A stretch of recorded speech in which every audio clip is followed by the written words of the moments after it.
Start करते हैं computer को।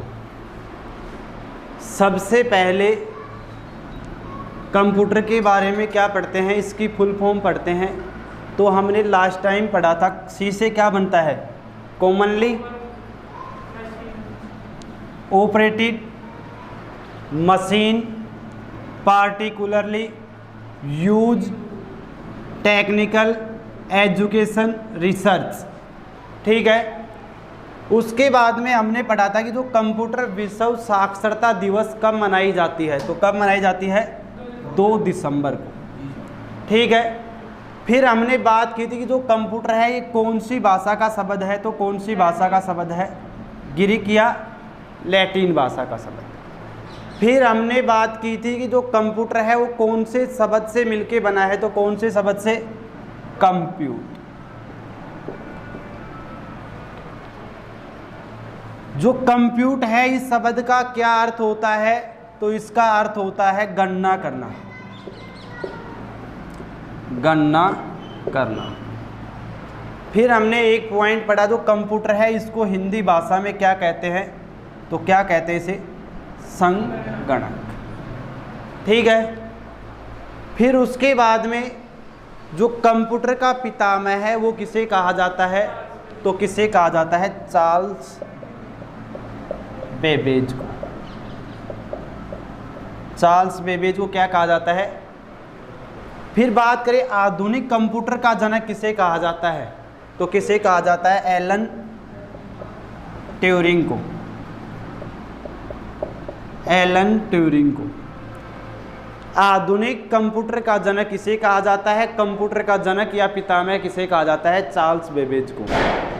फिर बात करते हैं जो कंप्यूटर के विकास में, मैं लिखवाऊंगा इसको, कंप्यूटर के विकास में सबसे अधिक योगदान किसने दिया था, तो एक व्यक्ति था डॉक्टर जॉन व्यूमैन। इसने कंप्यूटर के विकास में सबसे अधिक क्या दिया था, योगदान दिया था। बात करते हैं भारत का पहला कंप्यूटर,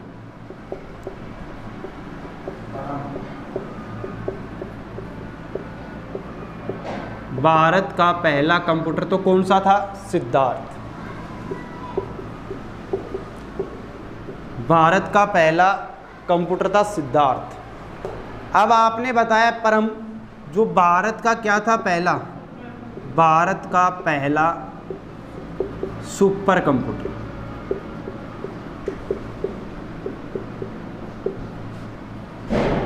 भारत का पहला सुपर कंप्यूटर कौन सा था, परम था। बात करते हैं जो भारत का पहला सुपर कंप्यूटर था इसको किसने बनाया था, तो एक कंपनी थी CDAC। ठीक है। इस कंपनी ने इसका क्या किया था, निर्माण किया था। बात करें इस कंपनी का मुख्यालय कहाँ पे है, तो पुणे के अंदर है इसका मुख्यालय। और पुणे कहाँ पे पड़ता है, ये महाराष्ट्र में, महाराष्ट्र के अंदर ये क्या पड़ता है। बात करते हैं CDAC, इसकी फुल फॉर्म की बात, तो क्या बनेगी, centre development advance computing, centre of development advance computing. ठीक है। बात करते हैं जो भारत का पहला जो सुपर कंप्यूटर बनाया था कौन सा, परम। इसको बनाने में सबसे अधिक योगदान किस व्यक्ति ने दिया था, या उस समय जो CDAC ये जो कंपनी थी इसका जो अध्यक्ष कौन था, तो इसका अध्यक्ष था एक व्यक्ति था, विजय भास्कर।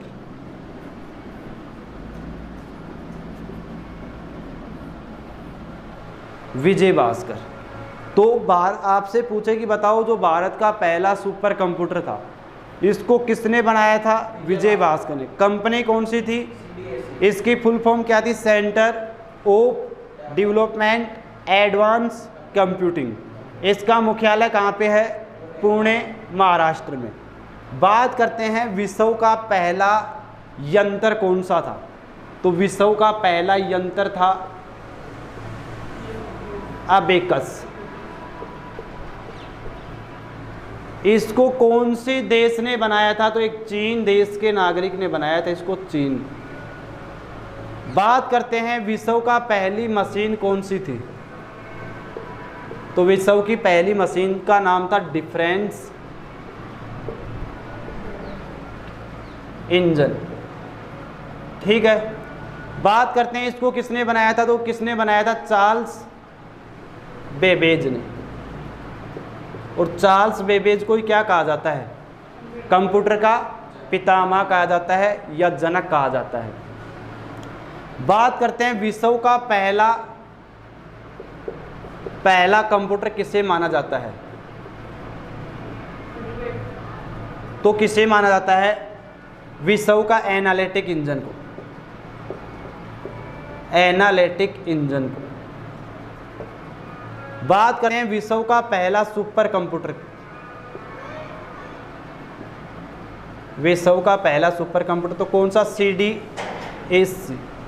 CDSC नहीं, CDC 6600।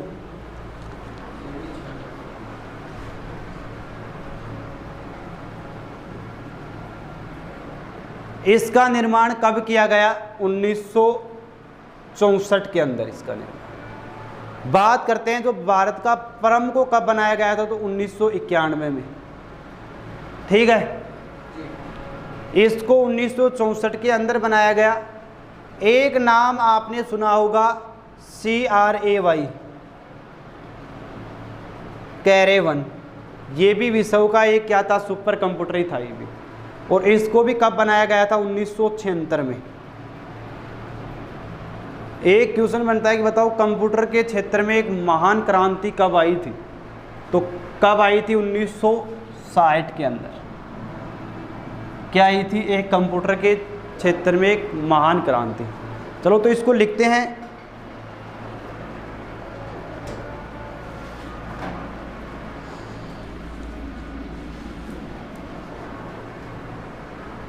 तो लिखना पहले, तो सबसे पहले लिखना कंप्यूटर की फुल फॉर्म।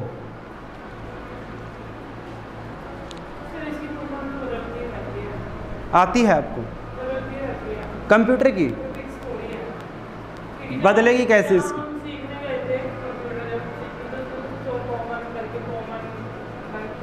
तो commonly operated machine particularly used in technical education research, यही रहेगी। तो लिखना फिर आप, चलो ये नहीं लिखते हो तो लिखो कंप्यूटर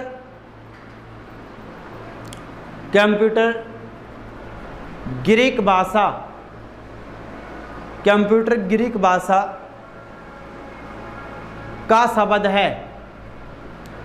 कंप्यूटर ग्रीक भाषा का शब्द है जो कंप्यूट शब्द से मिलके बना है, जो कंप्यूट शब्द से मिलकर बना है। कंप्यूटर ग्रीक भाषा का शब्द है जो कंप्यूट शब्द से मिलके बना है। आगे लिखना कंप्यूट शब्द का अर्थ होता है, कंप्यूट शब्द का अर्थ होता है, कंप्यूट शब्द का अर्थ होता है गणना करना। कंप्यूट शब्द का अर्थ होता है गणना करना। कंप्यूट शब्द का अर्थ होता है गणना करना। लिख लिया? नेक्स्ट पॉइंट लिखना, कंप्यूटर को हिंदी भाषा में, कंप्यूटर को हिंदी भाषा में संगणक कहा जाता है। कंप्यूटर को हिंदी भाषा में संगणक कहा जाता है। लिख लिया?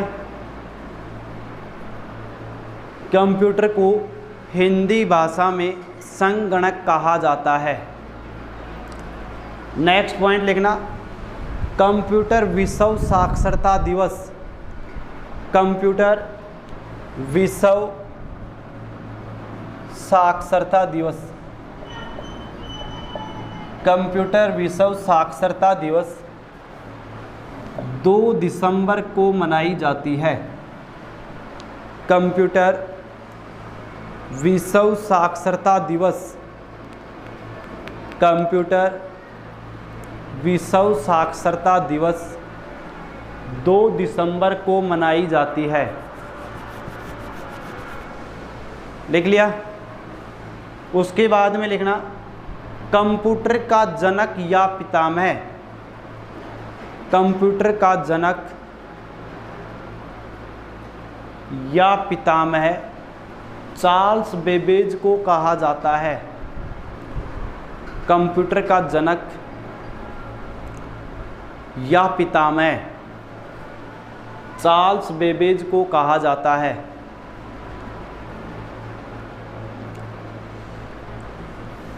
चार्ल्स बेबेज को कहा जाता है। लिख लिया। फिर लिखना आधुनिक कंप्यूटर का जनक, आधुनिक कंप्यूटर का जनक, आधुनिक कंप्यूटर का जनक एलन ट्यूरिंग को कहा जाता है। आधुनिक कंप्यूटर का जनक, आधुनिक कंप्यूटर का जनक एलन ट्यूरिंग को कहा जाता है। आधुनिक कंप्यूटर का जनक एलन ट्यूरिंग को कहा जाता है। लिख लिया। उसके बाद में लिखना कंप्यूटर के विकास में, कंप्यूटर के विकास में सर्वाधिक योगदान किसने दिया। कंप्यूटर के विकास में सर्वाधिक योगदान किसने दिया। कंप्यूटर के विकास में सर्वाधिक योगदान किसने दिया, तो लिखना डॉक्टर जॉन व्यूमैन ने। डॉक्टर जॉन व्यूमैन, जॉन ये लिख रखा, जॉन व्यूमैन ने। लिख लिया। उसके बाद में लिखना विश्व का पहला कंप्यूटर किसे माना जाता है। विश्व का पहला कंप्यूटर किसे माना जाता है, तो लिखना एनालिटिक इंजन को। विश्व का पहला कंप्यूटर किसे माना जाता है, एनालिटिक इंजन को। लिख लिया। फिर लिखना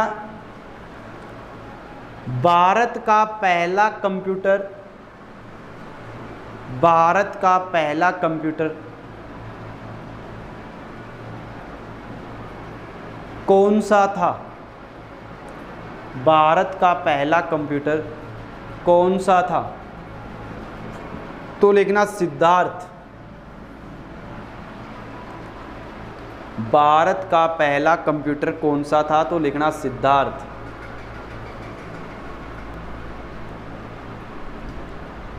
लिख लिया। उसके बाद में लिखना विश्व का पहला सुपर कंप्यूटर, विश्व का पहला सुपर कंप्यूटर, तो लिखना CDC 6600, ये लिखना CDC 6600। लिख लिया। फिर लिखना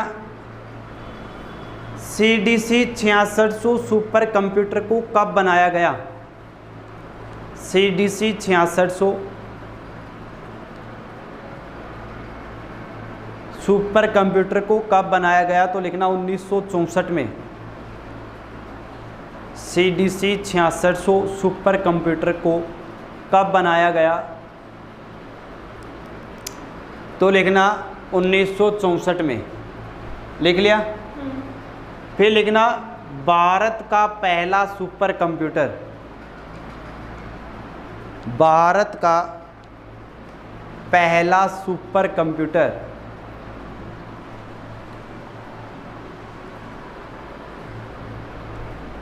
भारत का पहला सुपर कंप्यूटर, तो लिखना परम। भारत का पहला सुपर कंप्यूटर तो कौन सा था? परम था। फिर लिखना परम को 1991 में, परम को 1991 में बनाया गया। परम को 1991 में बनाया गया, लिख लिया। फिर लिखना परम को CDAC नाम की एक कंपनी ने बनाया था। CDAC नाम की एक कंपनी ने बनाया था इसे।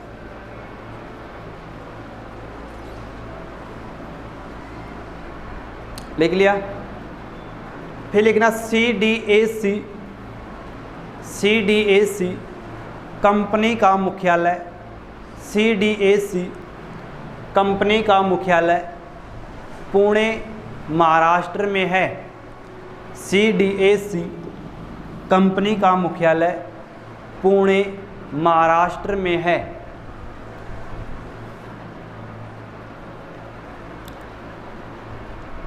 लिख लिया। फिर लिखना CDAC कंपनी, CDAC इसकी फुल फॉर्म लिखना क्या होती है? CDAC तो लिखना centre of development, centre of development advance, centre of development advance computing,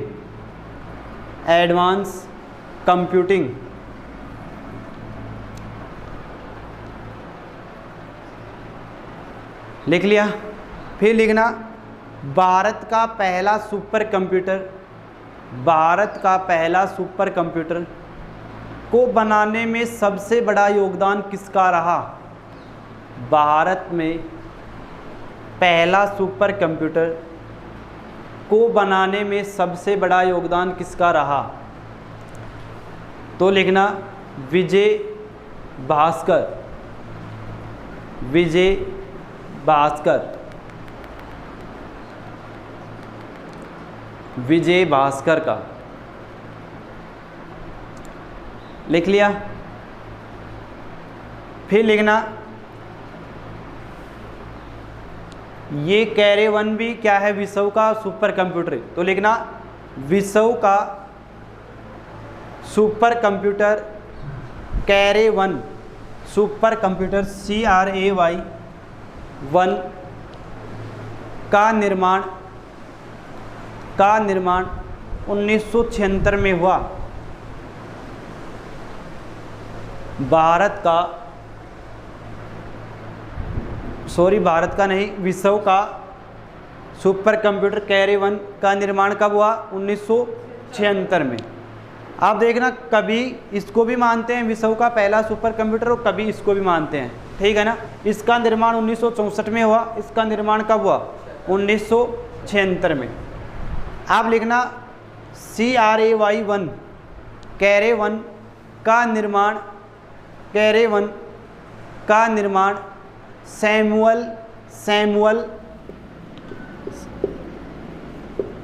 Samuel कैरे नाम के एक व्यक्ति ने बनाया था। इसका निर्माण सैमुअल कैरे नाम के एक व्यक्ति ने बनाया था।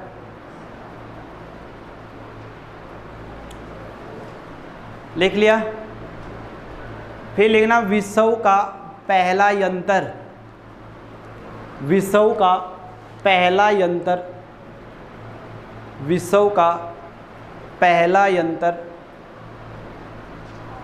विश्व का पहला यंत्र। तो लिखना कौन सा था? अबेकस। विश्व का पहला यंत्र अबेकस। लिखना अबेकस का निर्माण अबेकस का निर्माण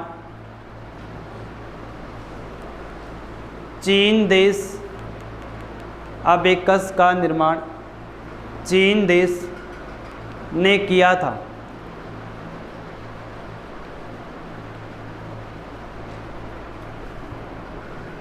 फिर लिखना अबेकस का प्रयोग, अबेकस का प्रयोग जोड़ घटा गुणा भाग या कैलकुलेटिंग करने में किया जाता था। अबेकस का प्रयोग, अबेकस का प्रयोग जोड़ घटा गुणा भाग या कैलकुलेटिंग करने में किया जाता था। कैलकुलेटिंग करने में किया जाता था।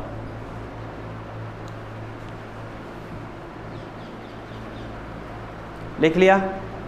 उसके बाद में लिखना विश्व की पहली मशीन, विश्व की पहली मशीन, विश्व की पहली machine difference engine, difference engine को मानी जाती है। विश्व की पहली मशीन डिफरेंस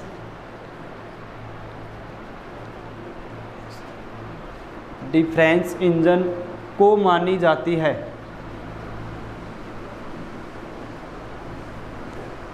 फिर लिखना डिफरेंस इंजन का निर्माण, डिफरेंस इंजन का निर्माण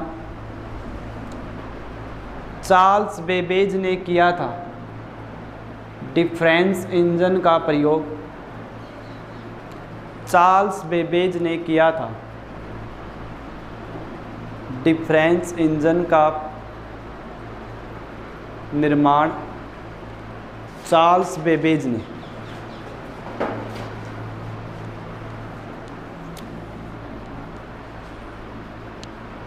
लिख लिया। देखना इसको 2 मिनट रिवाइज करते हैं। तो कंप्यूटर एक कौन सी भाषा का शब्द है? ग्रीक भाषा का। ग्रीक की जगह आपको एक लैटिन भी मिल सकता है, ठीक है। ग्रीक या लैटिन भाषा का शब्द है। कौन से शब्द से मिलके बना है? कंप्यूट, जिसका अर्थ क्या होता है? गणना करना। कंप्यूटर को हिंदी भाषा में क्या कहते हैं? संगणक। कंप्यूटर विश्व साक्षरता दिवस कब मनाई जाती है? 2 दिसंबर को। कंप्यूटर का पितामह किसे कहा जाता है? चार्ल्स बेबेज को। आधुनिक कंप्यूटर का जनक किसे कहा जाता है? एलन ट्यूरिंग को। सबसे अधिक कंप्यूटर के विकास में योगदान किसने दिया था? डॉक्टर जॉन ह्यूमोन ने। भारत का पहला कंप्यूटर कौन सा था? सिद्धार्थ। भारत का पहला सुपर कंप्यूटर कौन सा था? परम। परम को कब बनाया गया? 1991 में। कौन सी कंपनी ने बनाया था? इसका मुख्यालय कहाँ पे है? पुणे। कहाँ पे पड़ता है? महाराष्ट्र में। फिर उसके बाद में बात करते हैं जो CDSC, इस कंपनी का जो फुल फॉर्म क्या बनेगा? Centre of development advance computing. फिर बात करते हैं जो भारत का पहला सुपर कंप्यूटर बनाया गया, उसमें सबसे अधिक योगदान किसने दिया था? तो किसने दिया था? विजय भास्कर ने। बात करते हैं विश्व का पहला यंत्र कौन सा था? अबेकस। विश्व का पहला यंत्र अबेकस को कौन से देश ने बनाया था? चीन देश ने। पहली मशीन किसे माना जाता है? डिफरेंस इंजन को। इसका निर्माण किसने किया था? चार्ल्स बेबेज ने। विश्व का पहला कंप्यूटर किसे माना जाता है? एनालिटिक इंजन को। फिर विश्व का पहला सुपर कंप्यूटर किसे माना जाता है? CDC 6600 को। इसका निर्माण कब किया गया? 1964 में। कैरे-1 ये भी क्या है? विश्व का सुपर कंप्यूटर है। इसका निर्माण कब किया गया? 1976 में। किसके द्वारा किया गया था? अब बात करते हैं एक अनुपम और था।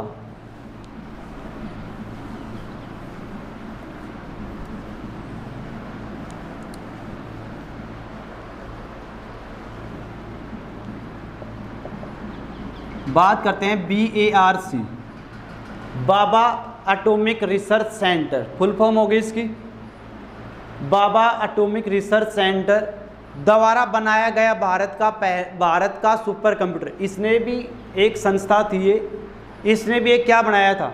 सुपर कंप्यूटर बनाया था। तो उस सुपर कंप्यूटर का क्या नाम था? अनुपम। ठीक है। एक होता है, हो गया ये बात करते हैं अब विश्व का पहला इलेक्ट्रॉनिक डिजिटल कंप्यूटर।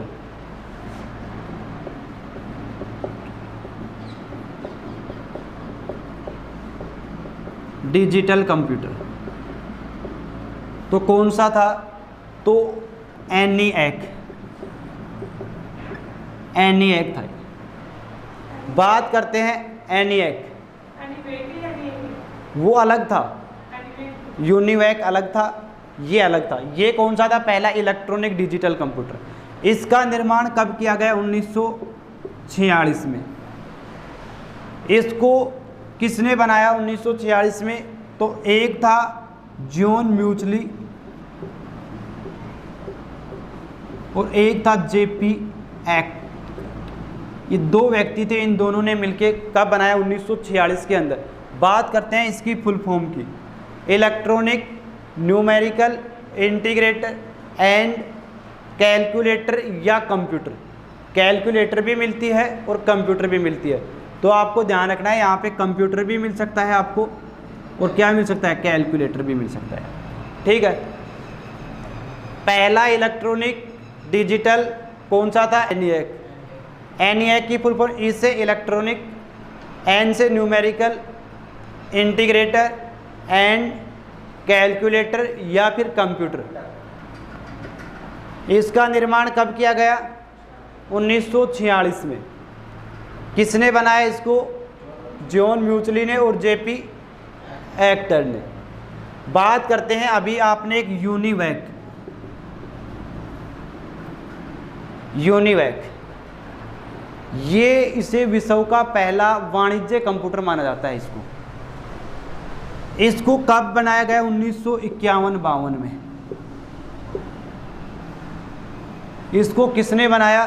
सेम इन्हीं व्यक्तियों ने, दोनों ने मिलकर इसका निर्माण किया, जॉन म्यूचली ने और JP एक्टर ने। कब बनाया गया? 1951-52 में। कैसा था? वाणिज्य, यूनिवर्स। बात करते हैं इसकी फुल फॉर्म की। Universal automatic computer.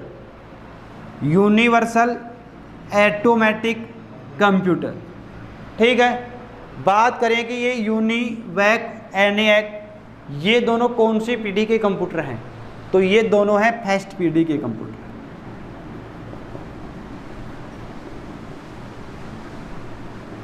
तो कौन सी पीढ़ी के कंप्यूटर हैं? पहली पीढ़ी के कंप्यूटर। तो लिखना इनको भी।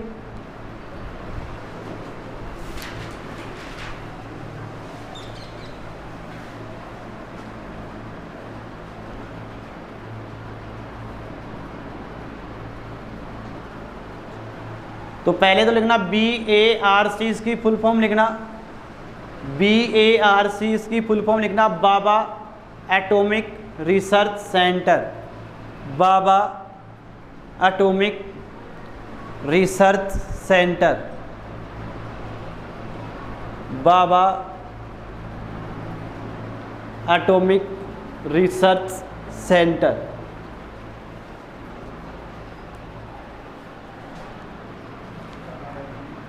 बाबा एटॉमिक रिसर्च सेंटर। जो बाबा ये वाला है ही, वो जो परमाणु विभाग नहीं बनाया था 1948 के अंदर, उसी की बात। लिख लिया? तो लिखना बाबा एटॉमिक रिसर्च। नेक्स्ट पॉइंट लिखना, बाबा एटॉमिक रिसर्च सेंटर द्वारा बनाया गया सुपर कंप्यूटर कौन सा था? बाबा एटॉमिक रिसर्च सेंटर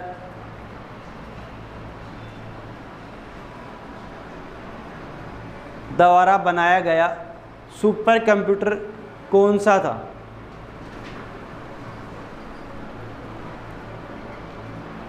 तो कौन सा था? अनुपम। तो आंसर लिख लेना अनुपम। बाबा एटॉमिक रिसर्च सेंटर द्वारा बनाया गया सुपर कंप्यूटर कौन सा था? अनुपम। फुल फॉर्म हो गई बाबा एटॉमिक रिसर्च सेंटर। लिखना विश्व का पहला इलेक्ट्रॉनिक डिजिटल कंप्यूटर। विश्व का पहला इलेक्ट्रॉनिक डिजिटल कंप्यूटर। विश्व का पहला इलेक्ट्रॉनिक डिजिटल कंप्यूटर। विश्व का पहला इलेक्ट्रॉनिक डिजिटल कंप्यूटर। तो लिखना ENIAC, ENIAC।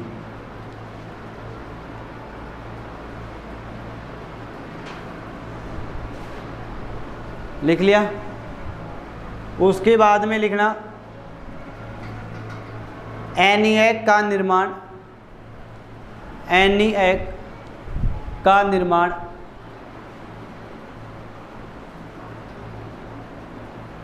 ENIAC का निर्माण 1946 में, ENIAC का निर्माण 1946 में, ENIAC का निर्माण 1946 में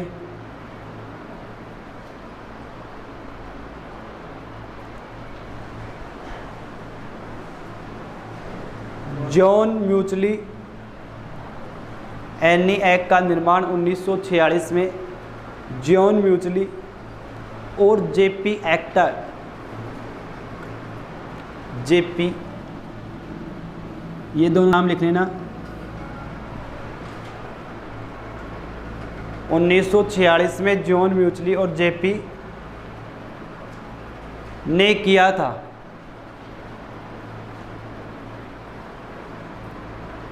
फिर लिखना ENIAC की फुल फॉर्म लिखना इसकी।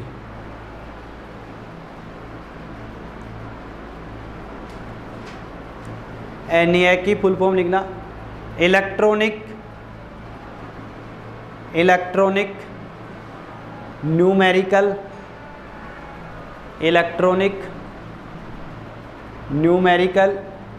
इंटीग्रेटर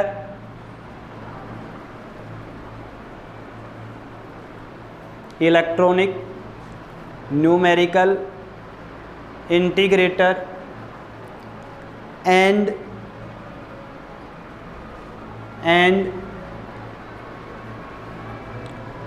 कंप्यूटर, और ओब्लिक लगा के लिख लेना कैलकुलेटर। सी से कंप्यूटर भी बना लेना और कैलकुलेटर भी बना लेना।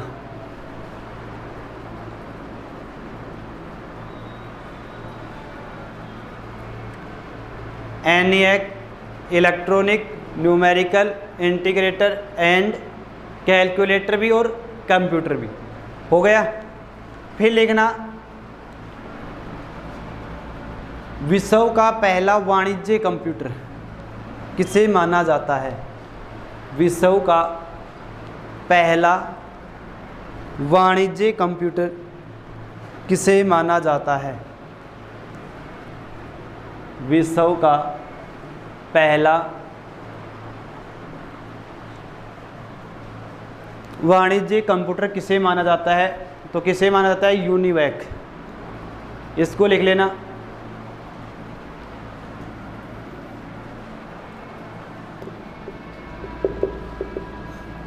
यूनिवैक को।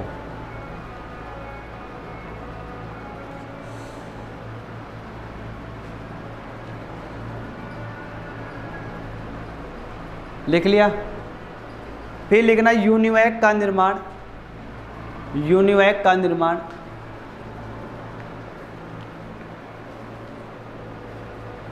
यूनिवैक का निर्माण 1951-52 में, यूनिवैक का निर्माण 1951-52 में, यूनिवैक का निर्माण 1951-52 में जॉन म्यूचली और JP एक्टर, ये दोनों नाम लिख लेना। यूनिवैक का निर्माण 1951-52 में जॉन म्यूचली और JP, इन दोनों ने किया था।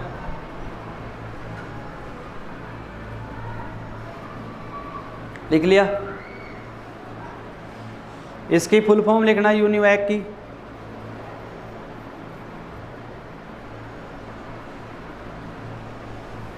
लिखना यूनिवर्सल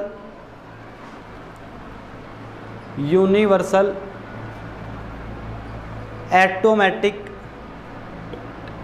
यूनिवर्सल ऑटोमेटिक या ऑटोमेटिक और क्या कंप्यूटर, यूनिवर्सल ऑटोमेटिक कंप्यूटर।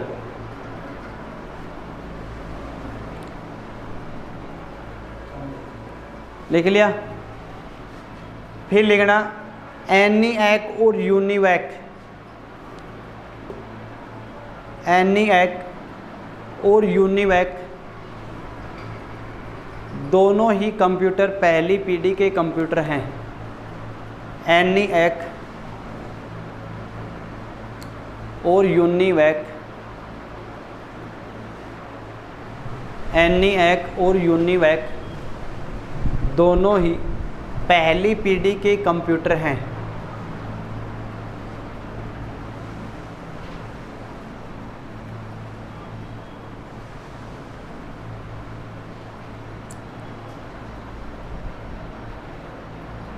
लिख लिया। फिर लिखना कंप्यूटर के क्षेत्र में, कंप्यूटर के क्षेत्र में महान क्रांति, कंप्यूटर के क्षेत्र में महान क्रांति 1960 में आई। कंप्यूटर के क्षेत्र में महान क्रांति 1960 में आई। लिख लिया।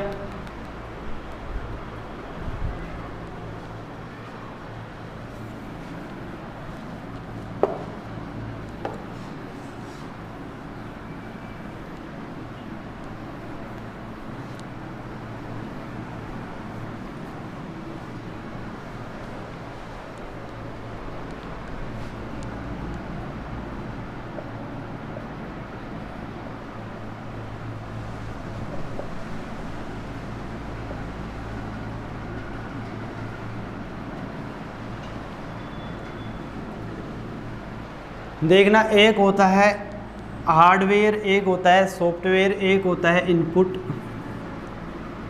और एक होता है आउटपुट।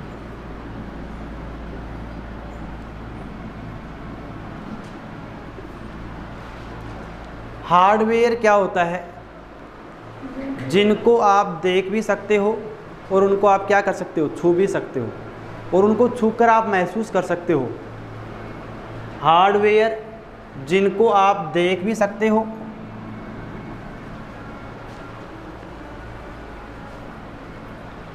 हार्डवेयर क्या होता है? जिनको आप देख भी सकते हो और क्या कर सकते हो, उसको छू भी सकते हो।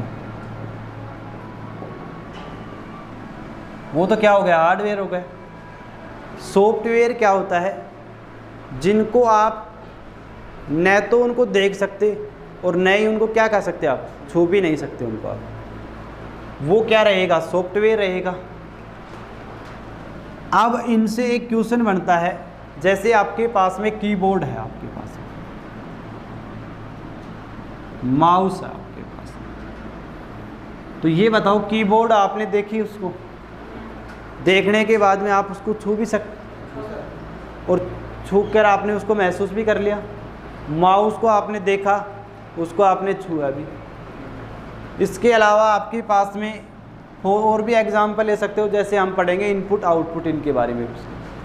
सॉफ्टवेयर जिनको आप क्या कर सकते हो, न तो उनको देख सकते न ही उनको आप छू सकते। जैसे अपना फ़ोन है, इसके अंदर कोई सॉफ्टवेयर है,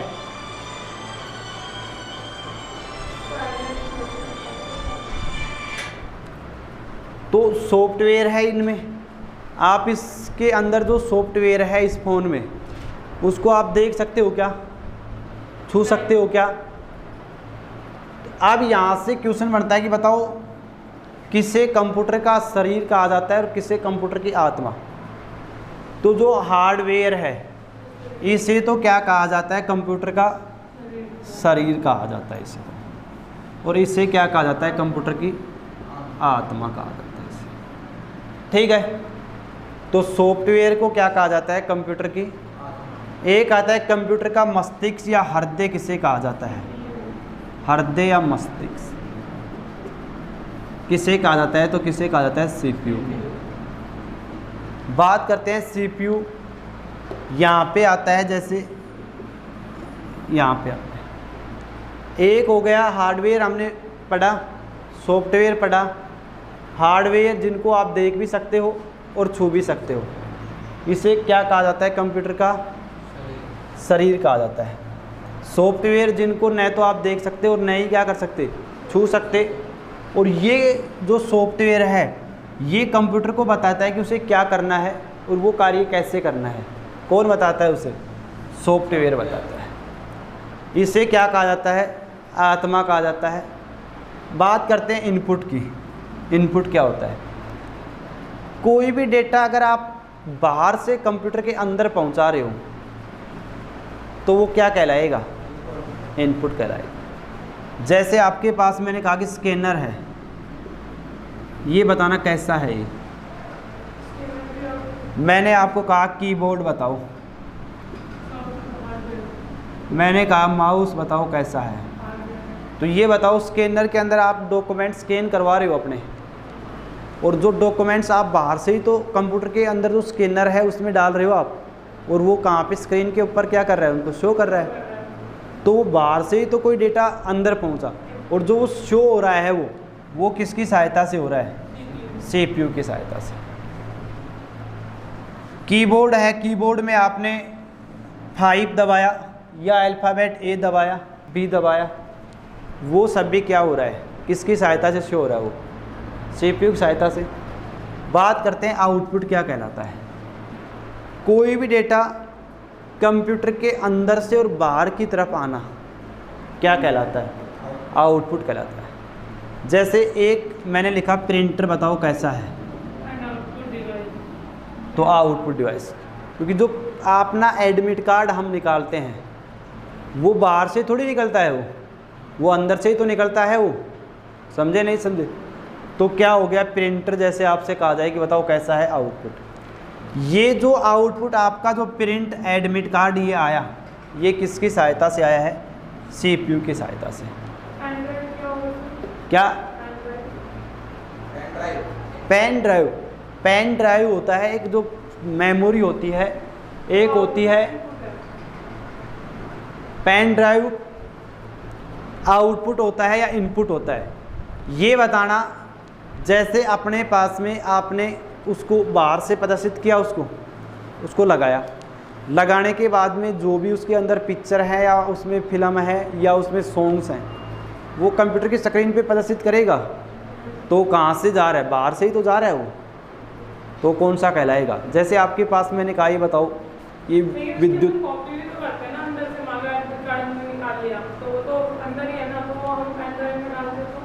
किसमें, वो ऐसा नहीं होगा। जैसे आपने सही कह रहे हो कि उसको हम अंदर से, तो पहले एक क्वेश्चन बढ़ेगा। जैसे अब आपके पास में स्कैनर है, स्कैन किया आपने डॉक्यूमेंट्स, और स्कैन करने के बाद वो कंप्यूटर के ऊपर हो गए शो वहाँ पे। अब आप उनको देख पा रहे हो, और अब अपने को ये नहीं पता कि ये कहाँ से आए हैं। अब मैं आपसे कहूँ कि बताओ, ये जो आप देख रहे हो ये इनपुट है या आउटपुट है। जैसे आपने डॉक्यूमेंट स्कैन करने के लिए डाल दिए उसमें, और ये आपको नहीं पता है कि आपने वो डाले हैं क्या एक्चुअल में, और आपसे तुरंत कोई क्वेश्चन कर दे कि बताओ, ये जो आप देख पा रहे हो ये मार्कशीट, ये इनपुट है या आउटपुट है। तो आप तो अंदर से ही तो देख पा रहे हो उसको, तो आप क्या कहोगे कि ये तो अंदर है, तो इसका मतलब ये आउटपुट की तरफ जाएगा आपका वो। परंतु ये पहले कहाँ से चला गया है, तो आप उनको आप ये थोड़ी कह सकते हो कि इनपुट आउटपुट दोनों डिवाइस हो गया। ये तो समझे नहीं समझे। आप जैसे आपके पास में ये बल्ब है, ये बताओ कैसा है, क्योंकि जो इसका जो प्रकाश है वो कहाँ से आ रहा है, अंदर से आ रहा है, तो बाहर की तरफ आ रहा है, इसका मतलब कैसा रहेगा ये एक डिजिटल कैमरा होता है। बताओ इनपुट या आउटपुट, इनपुट। तो डिजिटल कैमरा जो अपनी पिक्चर है वो बाहर से ही तो खींचता है और उसके बाद में तो शो करता है।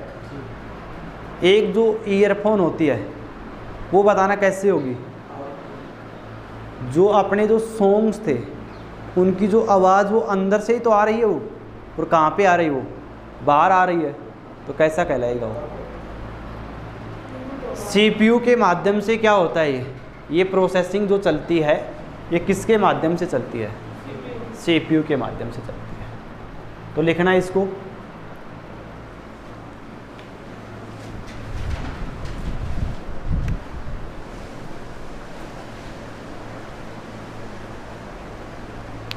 लिखना हार्डवेयर,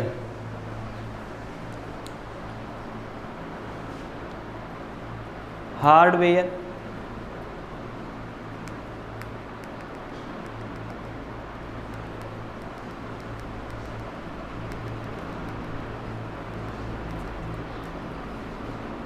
हार्डवेयर जिनको हम देख सकते हैं, जिनको हम देख सकते हैं,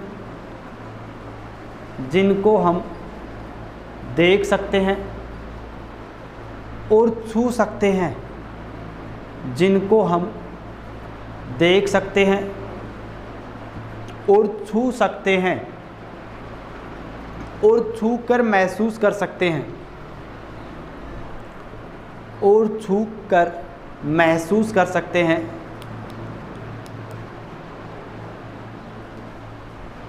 उसे हार्डवेयर कहते हैं। तो हार्डवेयर क्या होगा, जिसको आप देख भी सकते हो और छू भी सकते हो, और छू कर क्या करते हो, महसूस कर सकते हो। लिखना एग्जाम्पल डालेना इसके, जैसे कीबोर्ड हो गया, माउस हो गया, और भी डाल लेना, ये जितने भी इनपुट आउटपुट जो डिवाइस हैं उस किसको, इनपुट आउटपुट को।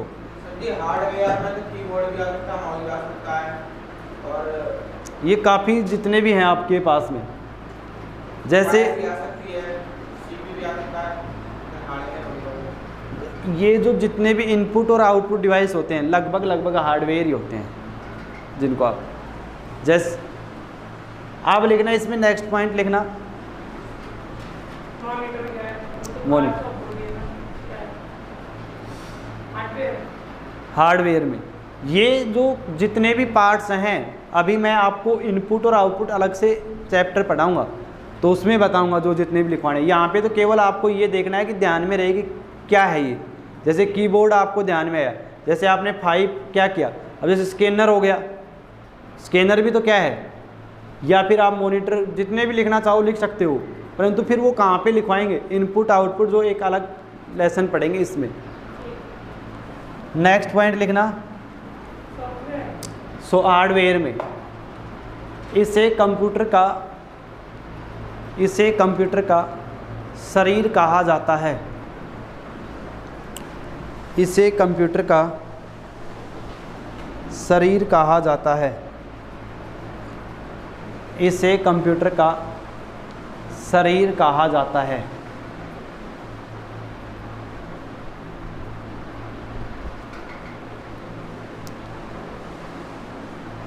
सॉफ्टवेयर में लिखना,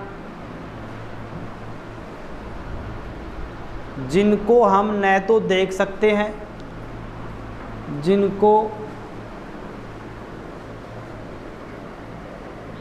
जिनको हम न तो देख सकते हैं और न ही छू सकते हैं, जिनको हम न तो देख सकते हैं और न ही छू सकते हैं। यह कंप्यूटर को यह बताता है, यह कंप्यूटर को यह बताता है कि उसे क्या करना है, कि उसे क्या करना है और वो कार्य कैसे करना है। यह कंप्यूटर को यह बताता है कि उसे क्या करना है और वो कैसे करना है, वो कैसे करना है। लिख लिया। आगे लिखना, इसे कंप्यूटर की आत्मा कहा जाता है।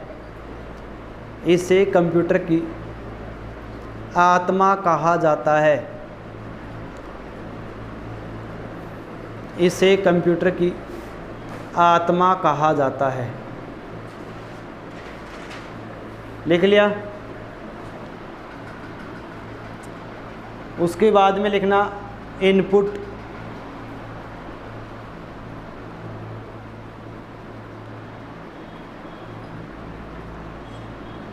इनपुट कोई भी डेटा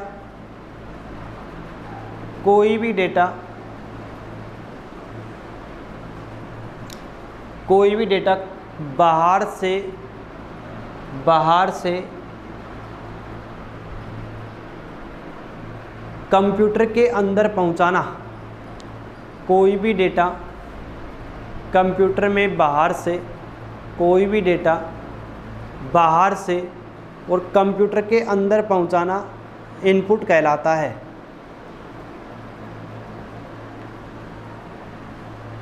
कंप्यूटर में बाहर से अंदर पहुंचाना इनपुट कहलाता है।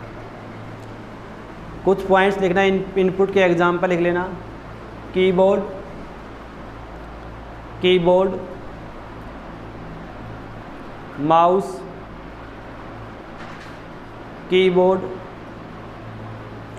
माउस,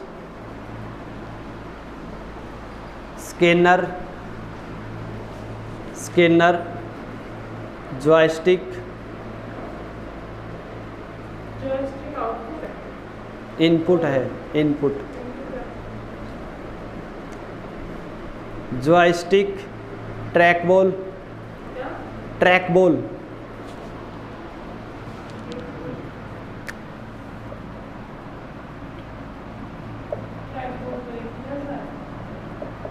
लिख लिया ट्रैकबॉल। उसके बाद में लिखना आउटपुट।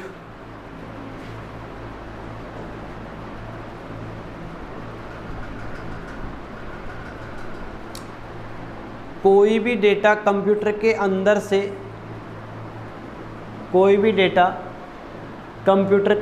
से बाहर की तरफ आना। कोई भी डेटा कंप्यूटर के अंदर से बाहर की तरफ आना आउटपुट कहलाता है।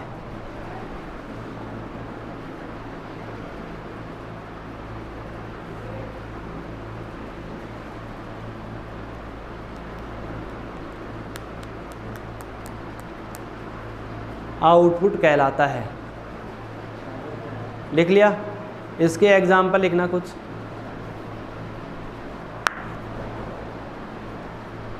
प्रिंटर,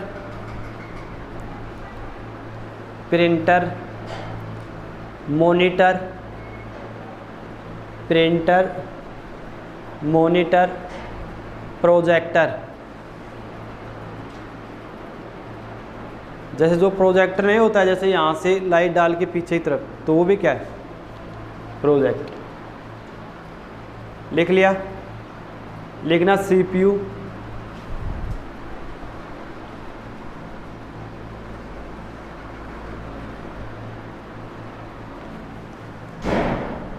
इसकी फुल फॉर्म लिखना central processing unit. Central processing unit. Central processing unit. लिख लिया। लिखना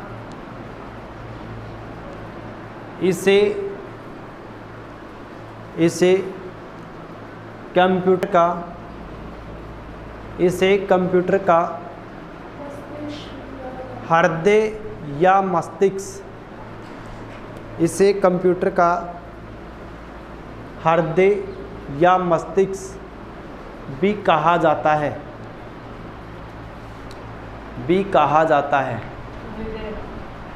लिख लिया।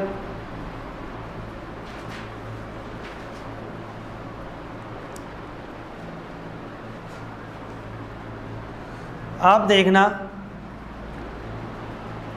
जो भी इनपुट और आउटपुट के बीच में जो भी प्रोसेसिंग होगी, जैसे आपके पास में कोई भी आपने डॉक्यूमेंट स्कैन किए और वो आपने यहाँ पे डाले, तो वो जो भी प्रोसेसिंग हो रही है वो किसके माध्यम से हो रही है। आप देखना CPU के जो कुछ कार्य होते हैं, CPU के 3 पार्ट्स होते हैं।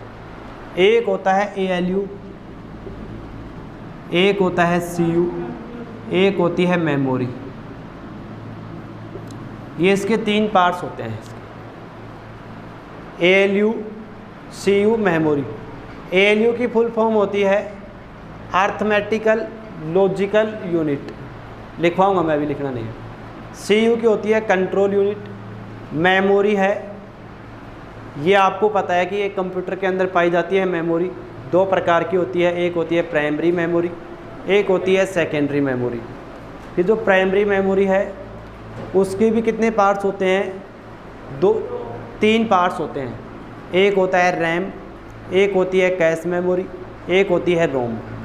फिर जो रैम होती है उसके भी 2 पार्ट्स होते हैं, एक होता है डी रैम, एक होता है एस रैम। कैश मेमोरी के कोई पार्ट्स नहीं होते हैं। रोम के 3 पार्ट्स होते हैं, एक होता है पी रोम, एक होता है ई पी रोम और एक होता है ई पी रोम। जो सेकेंडरी मेमोरी है उसके 2 पार्ट्स होते हैं, एक होती है सीक्वेंशियल एक्सेस मेमोरी, एक होती है direct access memory. Sequential access memory के कोई पार्ट्स नहीं होते हैं, डायरेक्ट एक्सेस मेमोरी के 3 पार्ट्स होते हैं। 3 पार्ट्स में एक होता है मैग्नेटिक, सेकंड होता है ऑप्टिकल डिस्क और तीसरा होता है इलेक्ट्रॉनिक स्टोरेज डिस्क।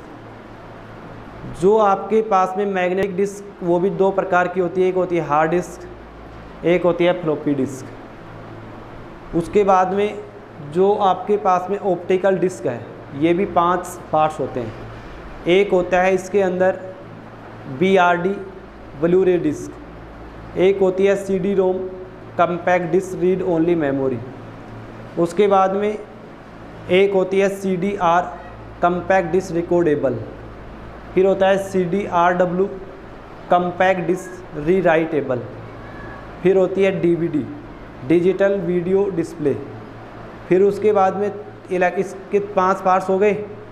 फिर होता है इलेक्ट्रॉनिक स्टोरेज डिस्क, इसके 2 पार्ट्स होते हैं, एक होता है पेन ड्राइव और एक होता है मेमोरी। पेन ड्राइव आपको पता है किसका, अभी आपने क्वेश्चन किया था कि कौन से मेमोरी का पार्ट्स है, तो किसका है ये? सेकेंडरी मेमोरी का। सेकेंडरी मेमोरी का भी कौन सा, सिक्वेंशियल का या डायरेक्ट का? क्योंकि सिक्वेंशियल एक्सेस मेमोरी के तो कोई पार्ट्स होते ही नहीं है, डायरेक्ट एक्सेस मेमोरी के ही पार्ट्स होते हैं। और वो भी कौन सा? 3 नंबर इलेक्ट्रॉनिक स्टोरेज डिस्क।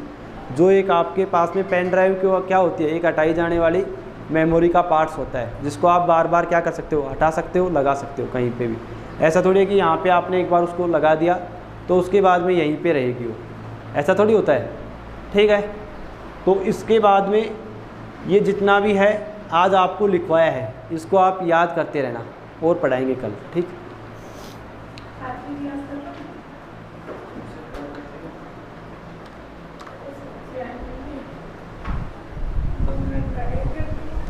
क्या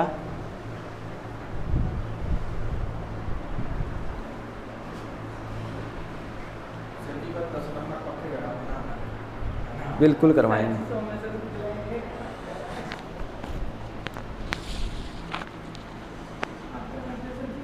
क्या मैं भी तैयारी करता हूँ। क्या नहीं, इसकी नहीं, जैसे मैं स्कूल में पढ़ाता हूँ उसके बाद में तैयारी कर रहा हूँ, जैसे पटवारी। सर जी आपका पीटी क्लियर हो गया था? कहाँ पे? पीटी क्लियर हो गया था इसका? मैंने दिया पटवारी की किस चीज़ के? अभी यहाँ पर हरियाणा में होता है पटवारी।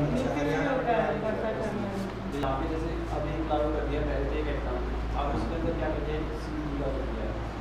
अब एक तो CUT के अंदर जिसके 40% और एक 50%, जनरल में इसके 50 आएंगे, और उसके अलावा जिसके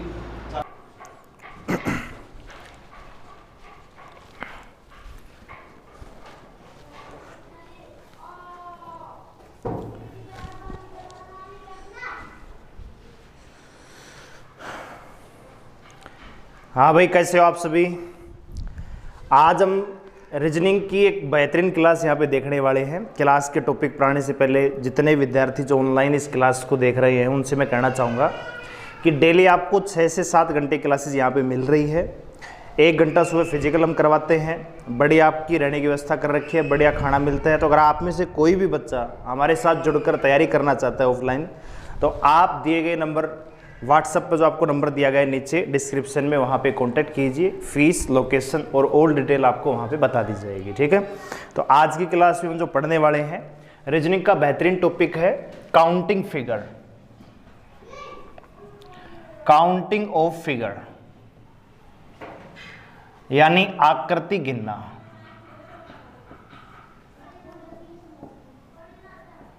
अब आकृति गिनना एक ऐसा टॉपिक है जिसमें दिल्ली पुलिस हेड कांस्टेबल के एग्जाम में एक क्वेश्चन आपको डेफिनेटली देखने को मिलेगा ही मिलेगा, ठीक है। तो सबसे पहले हम यहां पे जान लेते हैं कि क्या क्या आपसे काउंट करवाया जा सकता है। सबसे पहले आपसे ट्राइंगल काउंट करवाया जाएगा, यानी त्रिभुज। साथ के साथ आप नोट करते चलें, ठीक है। इसके अलावा आपसे स्क्वायर काउंट करने के लिए बोला जाएगा, यानी वर्ग। रेक्टेंगल काउंट करने के लिए बोला जाएगा, यानी आयत आपसे काउंट करने के लिए कहा जा सकता है। ट्राइंगल की बात करें तो ट्राइंगल का शेप लगभग इस प्रकार से होता है, स्क्वायर का शेप इस प्रकार से, आयत है उसका शेप इस प्रकार से होता है। इसके अलावा आपसे पूछा जाएगा क्यूब एंड क्यूबाइड, यानी इसको हिंदी में कहते हैं घन या घनाभ, जो कि इस प्रकार क्या करती होती है, इसमें आपको काउंट करने के लिए कहा जा सकता है। इसके अलावा इसमें आपसे सर्कल काउंट करने के लिए कहा जा सकता है, यानी वर्त। इसके अलावा यहां पे आपसे स्ट्रेट लाइन सीधी रेखाएं काउंट करने के लिए कहा जा सकता है। और इसके अलावा आपको यहां पे काउंट करवाया जा सकता है डायगोनल्स, यानी विकर्ण, ठीक है। कोई आकृति आपको दी जाएगी, उसमें आपको डायगोनल काउंट करने के लिए कहा जा सकता है, विकर्ण काउंट करने के लिए कहा जा सकता है। तो ये सारी चीजें हम यहाँ पे 1 बाय 1 देखेंगे। तो आज की जो हम शुरुआत कर रहे हैं उसमें हम देखने वाले हैं ट्राइंगल कैसे काउंट किए जाएंगे। कर लिया नोट ये?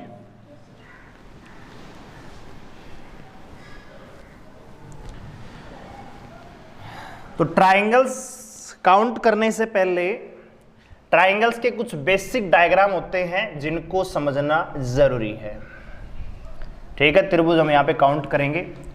तो सबसे पहले बेसिक डायग्राम की अगर हम बात करें तो पहला जो डायग्राम होता है वो इस प्रकार का होता है।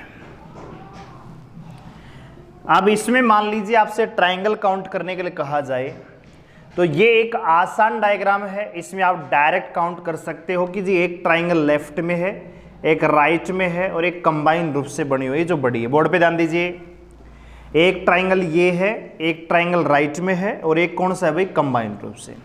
इसको अगर आप ओपन करके देखोगे तो आपको इस प्रकार का ट्राइंगल नजर आएगा। जी एक ट्राइंगल ये था, एक ट्राइंगल ये था, 2 ट्राइंगल थे, दोनों को हमने कनेक्ट किया तो एक और ट्राइंगल बना जो ये सबसे बड़ा था। इसी प्रकार मान लीजिए आपको डायग्राम एक और दिया जाए, इसी को थोड़ा सा मॉडिफाई करके, ये हमारा नंबर 2 डायग्राम है। तो इसमें अगर आप काउंट करोगे तो 1 2 3 फिर 4 5 और एक सबसे बड़ा कितना हो जाएगा, 6 हो जाएगा। लेकिन एग्जाम में क्या होता है कि इस प्रकार से आकृतियां जब आती हैं तो इनकी बड़ी बड़ी आकृति आती है कंबाइंड रूप से। तो उसमें अगर आप ऐसे काउंट करोगे तो टाइम भी ज्यादा लगेगा और हो सकता है कि मिस्टेक आप कर सके, क्योंकि जब बड़ी डायग्राम यहाँ पे बड़ा ट्राइंगल आपसे पूछा जाएगा तो मिस्टेक होने के चांस ज्यादा रहते हैं। अब जैसे ये डायग्राम दिया गया, अब इसमें काउंट करेंगे 1 2 3 4 5, फिर 2 2 का चेक करेंगे, फिर 3 3 का चेक करेंगे, फिर 4 4 चेक करेंगे। तो ऐसे में सबसे बड़ी जो प्रॉब्लम होती है वो ये होती है कि मिस्टेक हो सकती है। देखो होता क्या है कि ट्राइंगल्स मान लीजिए ऑप्शन में आपको दिया जाएगा जी 29 है, 30 है, 21 हैं या 22 हैं। तो होता क्या है कि या तो ट्राइंगल हम एक कम काउंट करते हैं या फिर ज्यादा काउंट कर देते हैं, लेकिन हम बिल्कुल एक्यूरेसी के साथ अगर इनको काउंट करना चाहते हैं तो एक छोटी सी ट्रिक है जिसके माध्यम से हम इनको काउंट कर सकते हैं। क्या करना है आपको, जो भी आपको कॉलम नजर आ रहा है इसको नंबरिंग देनी है। तो यहां लिखा जी 1, यहां लिखा मैंने 2। अब जो आपने यहां पे लिखा है इन दोनों को क्या कर देना है, जोड़ देना है, प्लस कर देना है। तो मैं कह सकता हूं इसमें ट्राइंगल्स की संख्या, त्रिभुजों की संख्या कितनी होगी, 3 होगी। इसी प्रकार यहां पे करेंगे जी 1 2 3। अब इनको जोड़ देंगे तो 3 2 5 और 1 6। तो इसमें ट्राइंगल कितने हो जाएंगे जी, 6 हो जाएंगे। इसी प्रकार यहां पे देखेंगे तो 1 2 3 4 और 5। अब ट्राइंगल्स की संख्या को अगर देखें तो 5 4 9 3 12 और 1 13 और 2 15। तो ट्राइंगल्स की संख्या कितनी आ जाएगी दोस्तों, त्रिभुजों की संख्या यहाँ पे 15 आ जाती है। ठीक है, तो ऐसा जब भी आपको डायग्राम दिया जाए तो उसमें कुछ भी नहीं करना है, जितने कॉलम आपको नजर आ रहे हैं नंबरिंग दीजिए और उनको जोड़ दीजिए, कॉपी में नोट कीजिए।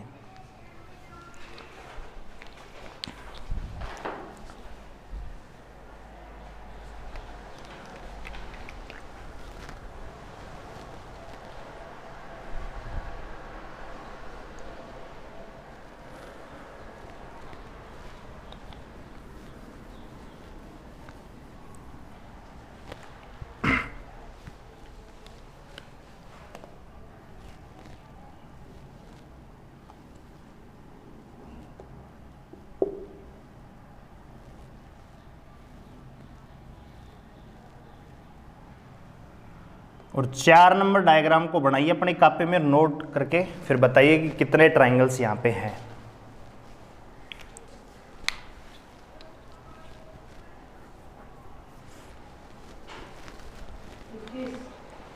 Very good.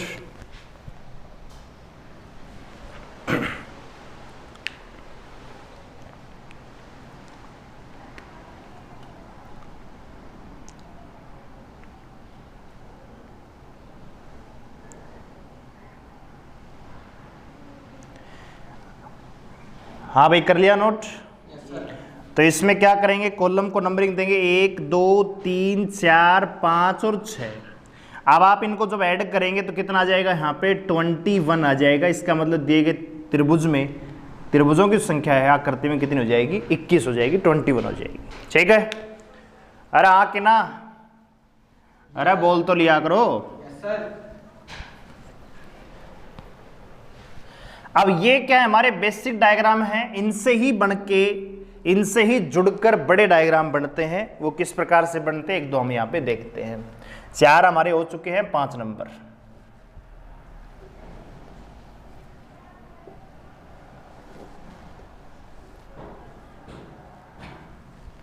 अपने कापे में साथ साथ बढ़ाते रहिए ताकि टाइम आपका ज्यादा वेस्ट ना हो।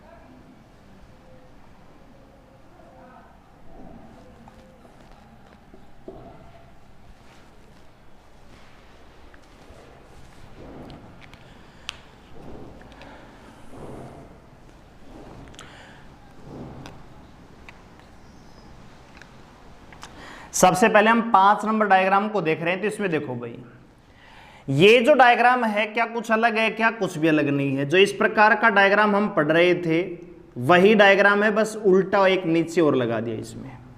तो आपको करना क्या है, ऊपर वाले काउंट कर लीजिए जी, 1 2 3 4, जोड़ें कितना आएगा, 10 आएगा।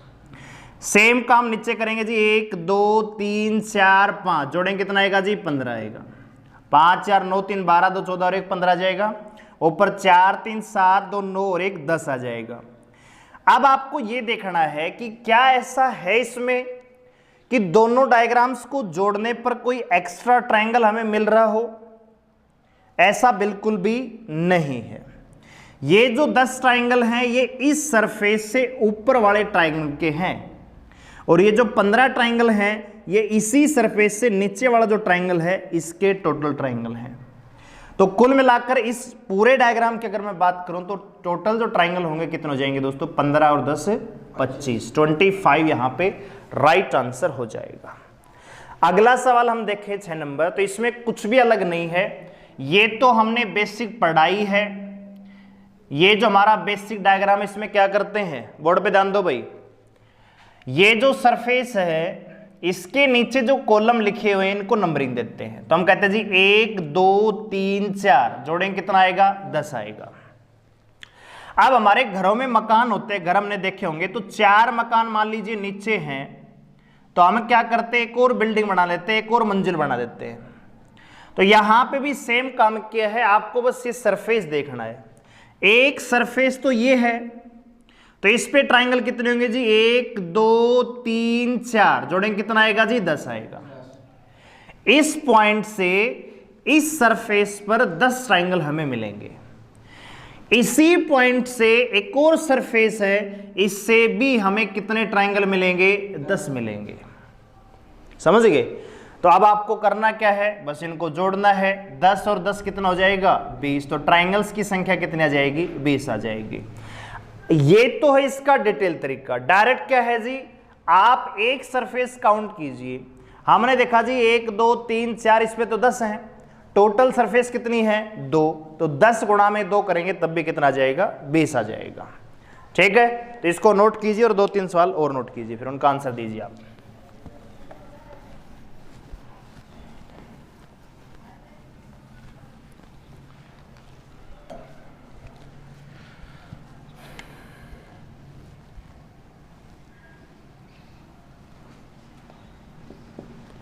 जैसे मान लीजिए ये डायग्राम आपको दिया गया और इसमें आपसे ट्राइंगल पूछे जाएं,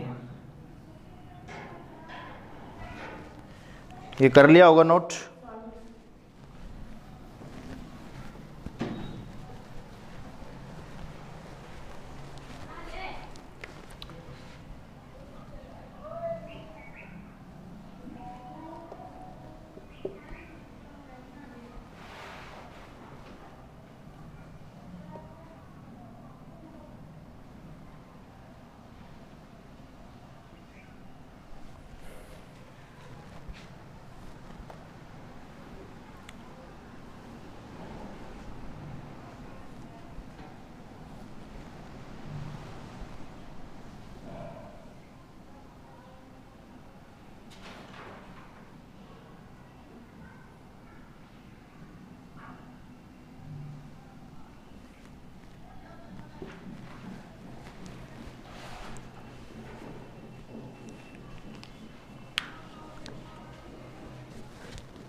सभी में 40-40 है,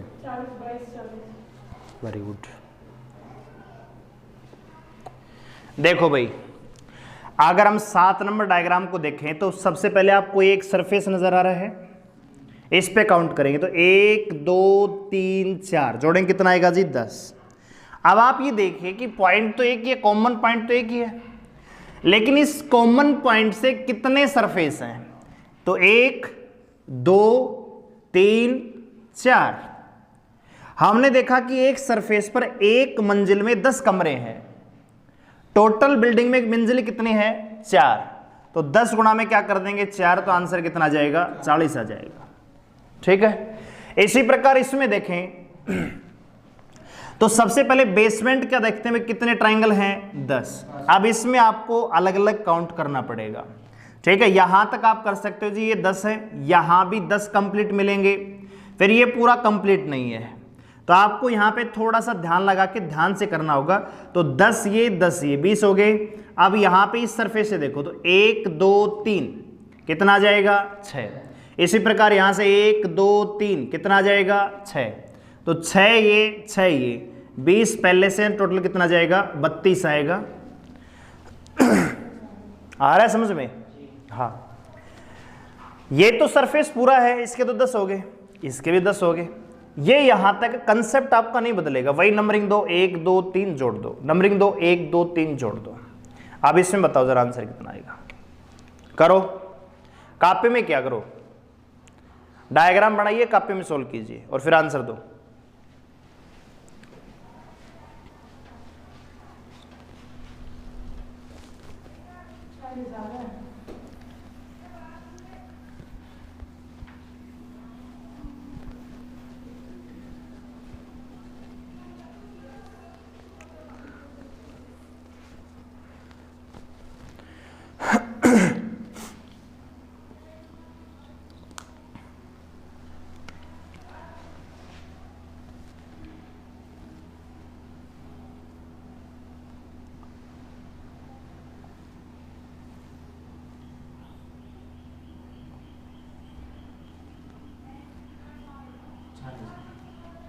कितना आएगा?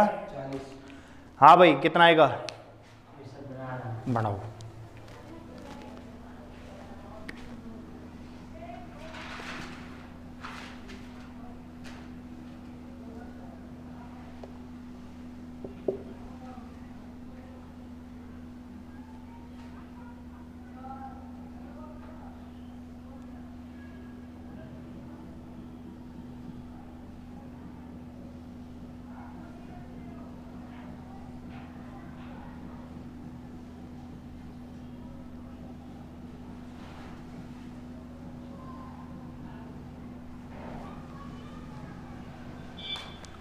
देखो भी बोर्ड पे ध्यान दो। 9 नंबर अगर डायग्राम की हम बात करें तो सबसे पहले बेसमेंट में काउंट करेंगे तो जी 1 2 3 4 5 कितना आएगा जी? 15। फिर दूसरी मंजिल पे गए, यहां पे हमने काउंट किया जी 1 2 3 4 कितना आएगा जी? 10। फिर तीसरी पे गए 1 2 3 जोड़ेंगे कितना आएगा जी? 6। यहां गए 1 2 3 6 आएगा, यहां पे 1 2 3 आएगा। अब आप इनको जोड़ दीजिए तो यहां से 15 मिले, फिर 10 मिले, 6 6 12 और 3 15, तो 15 और 15 30 और 10 कितना आएगा?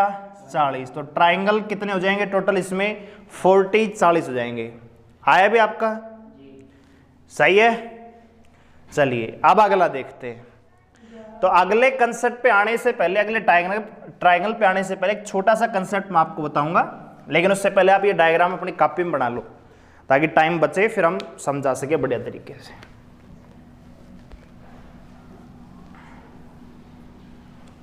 बारह नंबर,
बना लिए तीनों?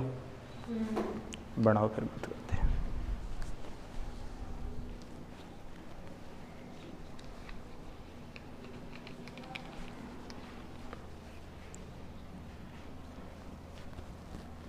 देखो भाई बोर्ड पे ध्यान दो, एक छोटा सा कंसेप्ट है यहां पे कि जैसे मान लीजिए एक ट्रायंगल आपको दिया गया, अब यहां पे पूछे जी कितने ट्रायंगल है, तो आप कहेंगे जी एक है, बिल्कुल। लेकिन अगर मान लीजिए इसी के अंदर एक और ट्रायंगल मैं बनाता हूं तो अब कितने ट्रायंगल हो जाएंगे? तो आप कहेंगे जी एक तो ट्रायंगल हमारा बड़ा था ही, ऑलरेडी हम काउंट कर चुके हैं, लेकिन जैसे ही इसके अंदर एक हमने छोटा ट्रायंगल और बनाया तो हमें कितने ट्रायंगल एक्स्ट्रा मिलेंगे? तो आप कहेंगे जी 1 2 3 4, कितने एक्स्ट्रा मिले भाई? 4। जैसे मान लो एक और ट्राइंगल मैं यहां बना रहा हूं, तो यहां से क्या मुझे ट्राइंगल कितने मिलेंगे फिर से? 1 2 3 4, कितने एक्स्ट्रा हो जाएंगे? 4 हो जाएंगे।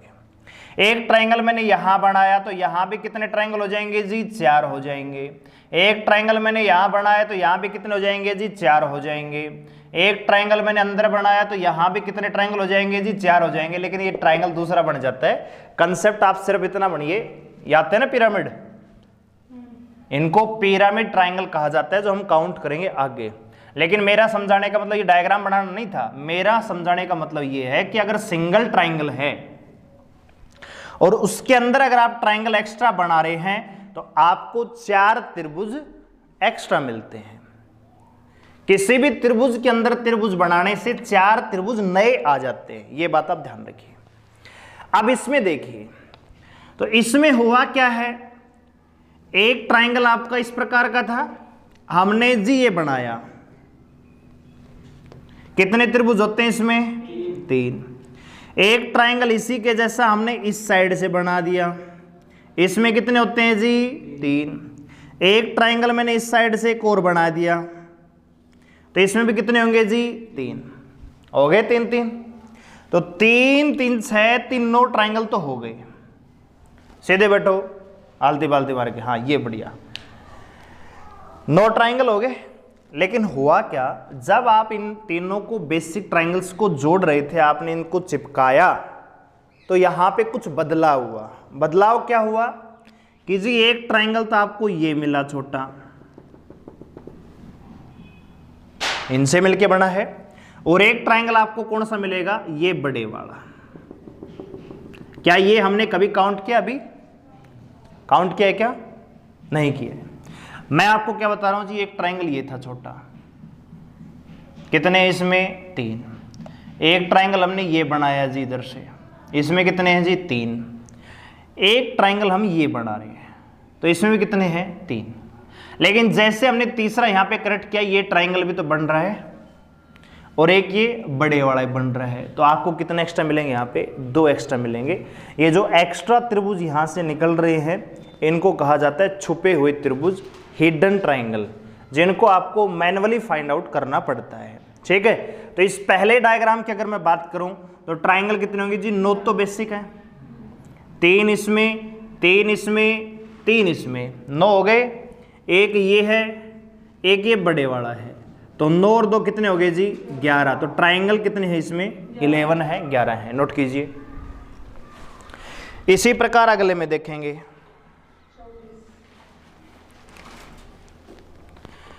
तो नेक्स्ट ट्राइंगल की अगर हम बात करें तो देखो ये भी सेम ही है। ये तो मैं काउंट करना था, 1 2 3 कितने हो जाएंगे जी? 6। इसमें भी 6, इसमें भी 6। ट्राइंगल्स की संख्या भी कितनी है? 18। जब आपने इन तीनों को जोड़ा, इसको भूल जाइए थोड़ी देर के लिए, 18 ट्राइंगल नजर आ रहे हैं। एक ट्राइंगल आपको ये नजर आएगा और एक ट्राइंगल आपको ये बड़े वाला, 2 ट्राइंगल एक्स्ट्रा हो गए। 18 और 2 कितने हो गए? 20। लेकिन जैसे ही इसके अंदर ट्राइंगल और बना रहे हैं तो अभी अभी मैंने आपको कंसेप्ट दिया, कितने ट्राइंगल एक्स्ट्रा मिलेंगे? 4। 1 2 3 4, ये 4 और ऐड कर देंगे तो ट्राइंगल्स की संख्या कितनी हो जाएगी? 24 हो जाएगी, 24 हो जाएगी। समझा भाई? अगला सवाल फिर करो, आंसर बताओ।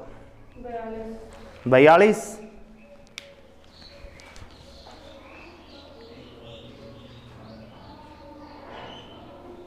करो जरा।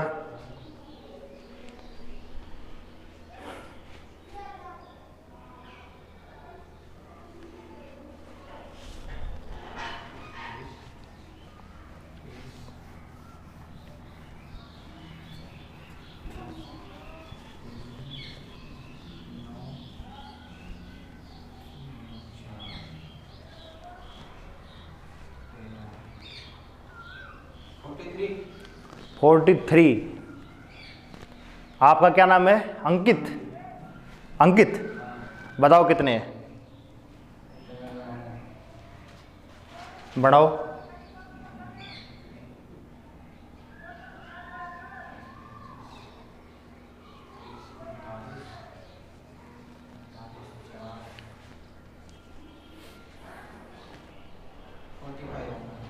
45 हो गए।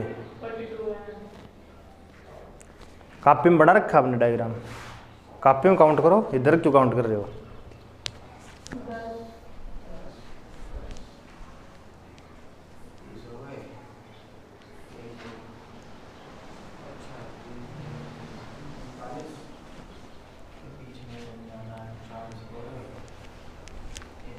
हाँ भाई कितना है ये? 44। Very good. देखो बोर्ड पे ध्यान दो।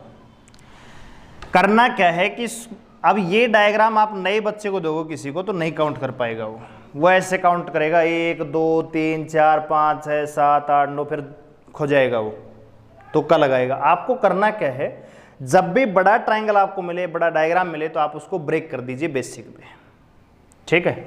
जैसे हमने ये देखा, तो इस डायग्राम में था क्या ये बताओ मेरे को। ये इस प्रकार का ट्रायंगल आपका बना हुआ है, ये लो जी। पहले आप इतनी बात समझिए। अब ये जो बड़ा ट्रायंगल, इस प्रकार से डायग्राम आपको दे दिया, कैसे काउंट करेंगे? बेसिक में ब्रेक कीजिए। आप ये देखिए कि इस प्रकार का ट्रायंगल तो हमने पढ़ा है ना, इस प्रकार का ट्रायंगल तो पढ़ा है भाई, पढ़ा है ना अभी थोड़ी देर पहले। तो उन्हीं से मिलकर तो बना है ये। एक सीधा लगाया ट्रायंगल बड़ा, एक टेढ़ा कर दिया, एक इस तरफ टेढ़ा कर दिया। तो पहले आप इसके काउंट कर लीजिए, 1 2 3 कितना आएगा जी? 6। इधर काउंट करेंगे 1 2 3 कितना आएगा जी? 6। 1 2 3 कितना आएगा जी? 6 6 12 18 तो सीधे सीधे हैं। लेकिन जब हमने तीनों को चिपकाया तो क्या ये ट्रायंगल नजर नहीं आ रहा? और एक ट्रायंगल ये बड़े वाला नजर नहीं आ रहा? क्या आ रहा है? तो 18 और 2 कितने हो जाएंगे? 20। सेम काम आपको यहां पे करना है। यहां पे क्या देख रहे हैं हम? ये जो ट्रायंगल है ये क्या दिख रहा है आपको? ऐसा ट्रायंगल है। इसमें कितने होते हैं जी? 1 2 3 4 कितना हो जाएगा? 10 हो जाएगा। इसका मतलब 10 त्रिभुज इसमें है, 10 ही इसमें होंगे, 10 ही इसमें होंगे। अच्छा जी, अब इसके अलावा क्या कर रहे हैं? अंदर क्या किया है जी? इस प्रकार का ट्रायंगल, ये जो सिंगल ट्रायंगल हमारा जो बिल्कुल बेसिक है, एक ये जोड़ रखा है, एक ये जोड़ रखा है, एक ये जोड़ रखा है। तो इसमें काउंट करेंगे जी 3 3 3 और यहां भी 3 हो जाएंगे, है ना? बोर्ड पे ध्यान दो। तो अब आप इनको पहले काउंट कर लीजिए। तो 10 20 30 और 30 और 9 कितना हो जाएगा? 39। 39 तक हर बच्चा पहुंच जाएगा। लेकिन लड़ाई होगी 39 पे टिक करें, 40 पे टिक करें, 41 पे या 42 पे, यही ऑप्शन मिलेंगे 39 40 41 42। कई बार एग्जामिनर पता है क्या करेगा? घुमाने के लिए ऑप्शन ऐसे देगा कि बच्चा जानबूझ के गलत करेगा। कैसे करेगा देखना जरा। ऑप्शन नंबर 1 मिलेगा जी 41, ऑप्शन नंबर बी में मिलेगा आपको 42, ऑप्शन सी मिलेगा 42 से ज्यादा, और ऑप्शन नंबर डी मिलेगा 39 से कम, या ये कहेगा कि 42 से कम। ठीक है, ये देगा ऑप्शन में। एक बच्चा क्या करेगा? 39 तो काउंट कर लिया, ये वो सोचेगा यार हो सका इसमें 4-5 ट्रायंगल और होंगे जो मैंने नहीं काउंट किए, तो या तो 42 से ज्यादा देखते यहां टिक करेगा। और अगर वो 39 से आगे नहीं बढ़ पाए, उसको दिखाने में एक दिखाए जी 40, फिर भी 42 से कम है, तो यहां टिक करेगा। समझ रहे हो? तो आपको ऐसा नहीं करना है, आपको क्लियर काउंट करना है। तो क्लियर काउंट करने में कुछ भी अलग नहीं है। 10 20 30 और 9 कितना भाई? 39। अब आप हिडन ट्रायंगल और फाइंड आउट करो। तो यहां से आप देखेंगे क्या ये ट्रायंगल आपको नजर नहीं आ रहा है भाई? क्या ये ट्रायंगल आपको नजर नहीं आ रहा?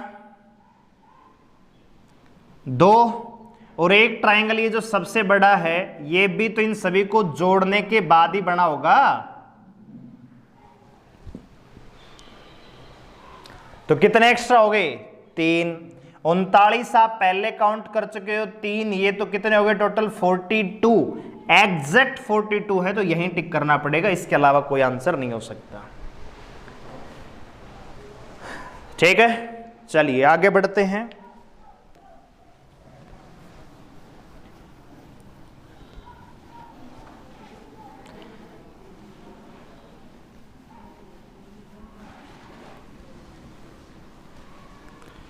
मिटा दूं भाई?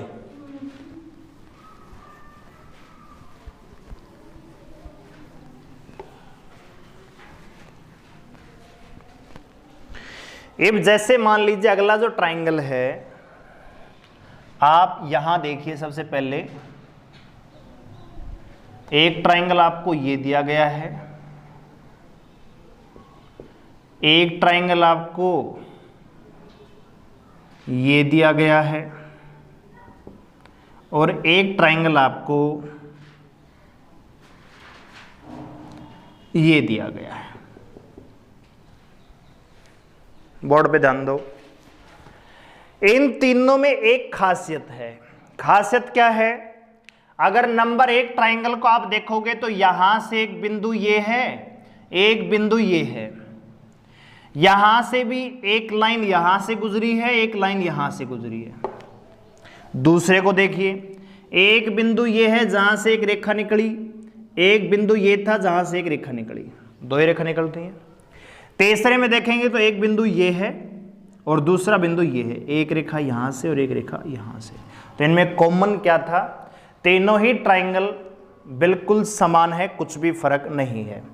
फर्क ये है कि बिंदु अलग अलग है। कॉमन क्या है? दो ही रेखाएं निकल रही हैं। ठीक है, तो इससे संबंधित जो सवाल आते हैं उनको कैसे करेंगे जरा नोट कीजिए अपने कॉपी में। कितने ट्राइंगल हो चुके हमारे? 12। तो 13 नंबर डायग्राम नोट कीजिए।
देखो भाई, बोर्ड पे ध्यान दो।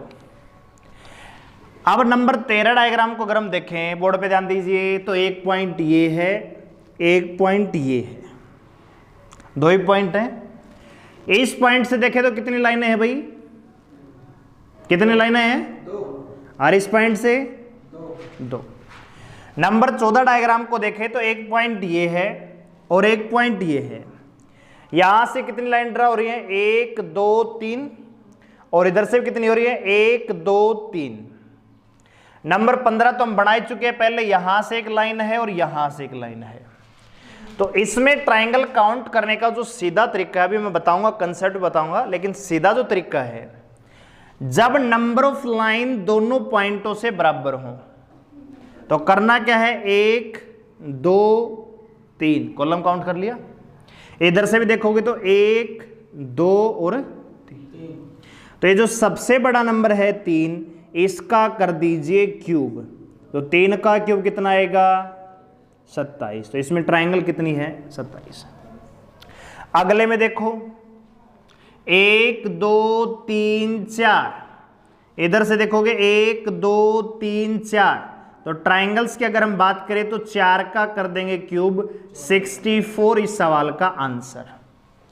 इसी प्रकार 15 नंबर सवाल में देखें तो 1 2, इधर से देखोगे 1 2, तो 2 का कर देंगे क्यूब, आंसर आ जाएगा जी 8। ठीक है, लेकिन एग्जाम में जरूरी थोड़ी है कि नंबर ऑफ लाइन बराबर ही आए। हो सकता है कि एक तरफ से 4 हो, एक तरफ से 3 हो, एक तरफ से 3 हो, एक तरफ से 2। ठीक है, तो वो कैसे काम करेगी वो चीजें हम यहां पे देखेंगे। देखो भाई, सबसे पहले तो इसका मैं बेसिक तरीका आपको बताता हूं, बोर्ड पे ध्यान दो, नोट करके बोर्ड पे।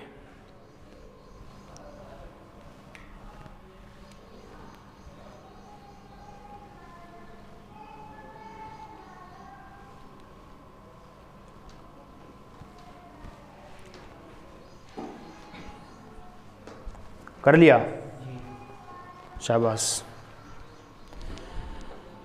आप ये देखिए कि जी एक बेसिक डायग्राम हमारा ये है, ये होता है कि नहीं होता? Yes sir. कितने ट्रायंगल होते हैं इसमें? दो। Very good. एक ट्रायंगल हमने ये बना रखा है, बोर्ड पे ध्यान दीजिए। एक डायग्राम ये था, इसमें कितने ट्रायंगल होते हैं? 3 होते हैं। एक लाइन मैंने यहां से गुजार दी, तो इसमें कितने होंगे ट्रायंगल, जरा बताना। इसमें भी 3 होंगे। अब मैंने क्या किया, ये जो डायग्राम था ना, इसको इसके ऊपर रख दिया। भाई दोनों साइज में बराबर थे, दोनों आकृतियां समान थी, बस फर्क ये था कि एक लाइन इधर से गुजर रही थी, एक लाइन इधर से गुजर रही थी। तो मैंने क्या कर दिया, इस नंबर 2 को उठा के नंबर 1 के ऊपर रख दिया। नंबर 1 में कितने ट्रायंगल थे जी? 3। नंबर 2 में कितने हैं जी? 3 होंगे, 3 तो।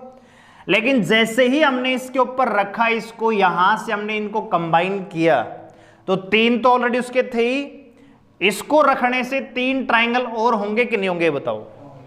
होंगे। 3 और 3 कितने हो गए? 6। लेकिन जब आपने इन दोनों को जोड़ा, दोनों को चिपका दिया, तो यहां पे 2 ट्रायंगल ऐसे होंगे जो आपको और मिलेंगे दोनों को कंबाइन करने से। तो पहला ट्रायंगल आपको ये मिलता है, ये वाला, और दूसरा ट्रायंगल आपको ये मिलता है, नीचे वाला। तो ये 2 ट्रायंगल आपको एक्स्ट्रा मिलते हैं। तो 3 3 6 और 2 कितने हो जाते हैं? 8 ट्रायंगल यहां पे हो जाते हैं। तो जब भी इस प्रकार का डायग्राम मिलता है, इसमें कितने ट्रायंगल हैं जी? 8। इसमें भी कितने हैं? 8। इसमें भी कितने हैं? 8। ठीक है। तो ये इसका बेसिक कंसेप्ट है कि कैसे चीजें काम करती हैं। लेकिन इसमें आप एक और चीज देखेंगे, एक और कंसेप्ट है, वो क्या है देखो जरा।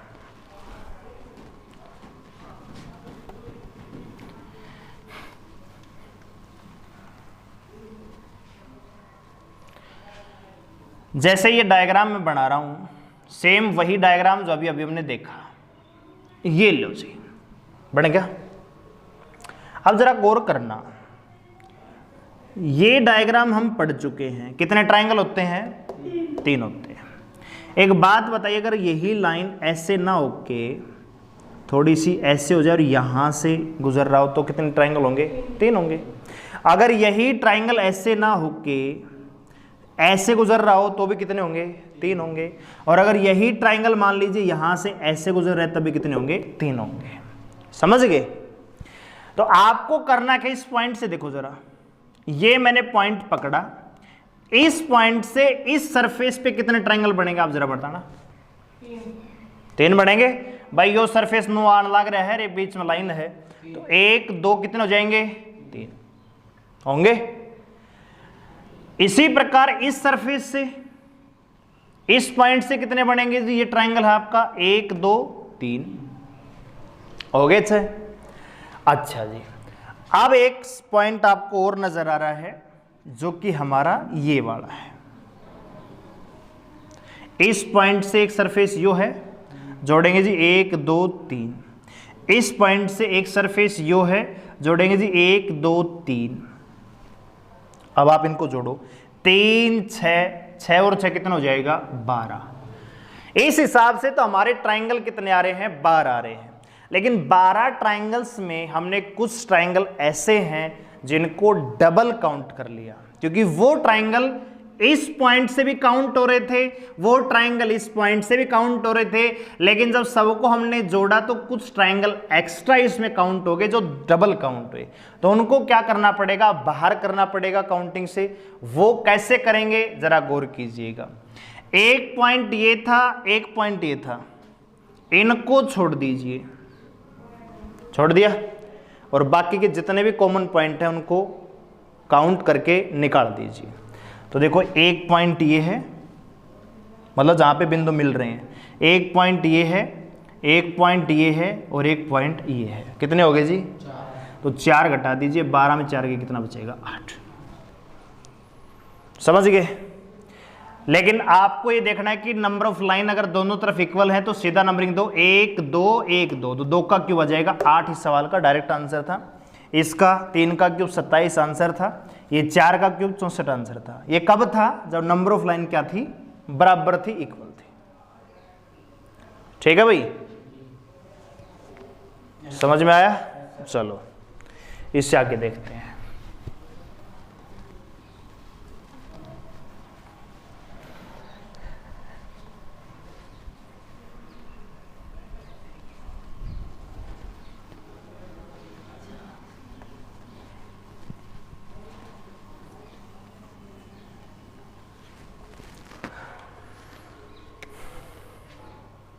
अगला डायग्राम अपनी कॉपी में बना लीजिए।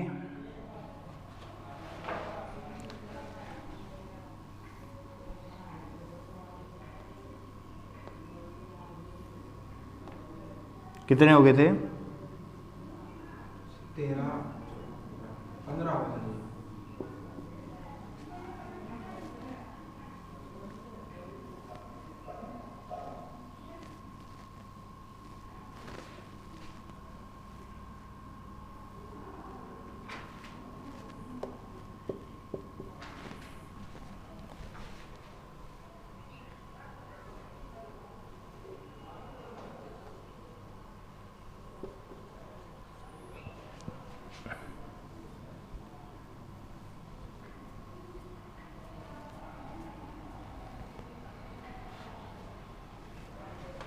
करिए जरा।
नहीं समझ में आया? बोर्ड पे देखो भाई, डायग्राम बनाओ, बोर्ड पे देखो।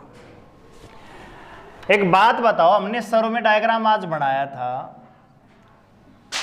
ये डायग्राम मैंने बनाया था? अरे ये बनाया था कि नहीं बनाया था? तो इसमें देखोगे 1 2 3 कितने हुए जी? 6। फिर यहां पे हम देख रहे थे 1 2 3 6 हो गए। एक छोटी सी बात आप मुझे बताओ, अगर ये लाइन मान लो, ये तो है ही बेस आपका भाई, इसमें तो 6 ही है। ये लाइन ना मैं बीचों बीच ना गुजार के अगर ऐसे गुजारूंगा तो इससे इस पॉइंट से ये पॉइंट भी बराबर ही तो ट्राइंगल देगा। समझ रहे हो? हमने कुछ भी अलग नहीं किया, ये डायग्राम मॉडिफाई किया हुआ है। यहां बीच से डिवाइडर था, इसमें यहां पे कॉर्नर से निकल रहा है।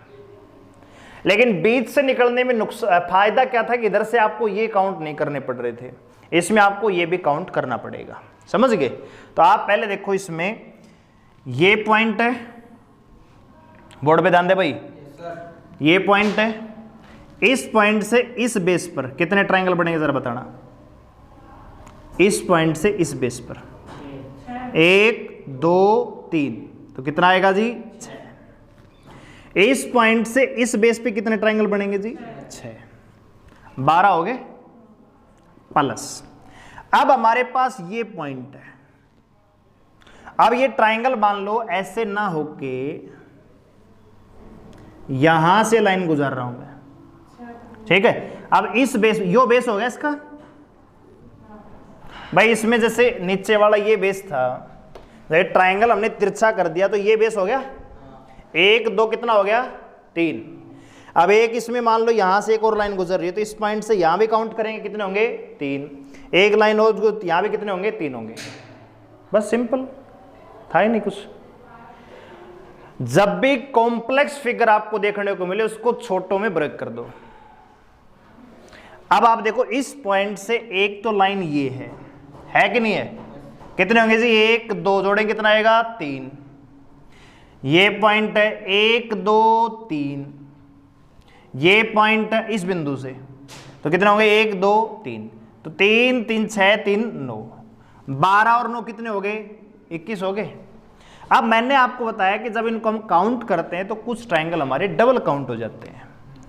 तो आपको करना क्या? ये पॉइंट छोड़ दीजिए, ये पॉइंट छोड़ दीजिए, इसके अलावा जितने कॉमन पॉइंट उनको काउंट कीजिए और घटा दीजिए। तो देखो एक ये है, 2 3 4 5 6, तो 6 इसमें घटा दो, तो 21 में 6 घटा कितना बचेगा जी? 15। तो राइट आंसर कितना आएगा? 15।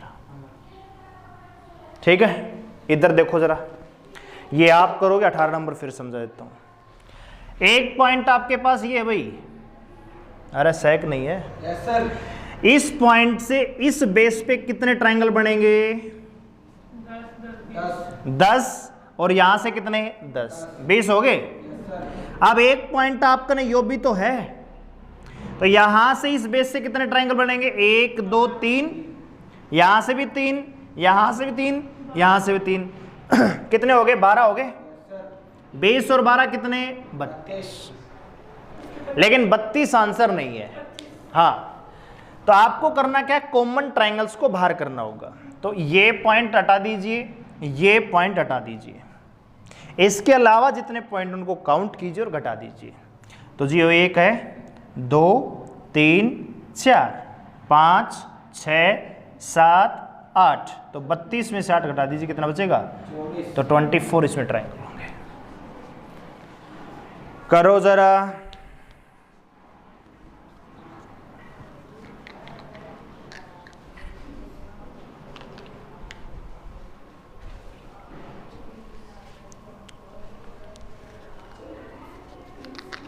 सत्रह नंबर का आंसर आप खुद देंगे।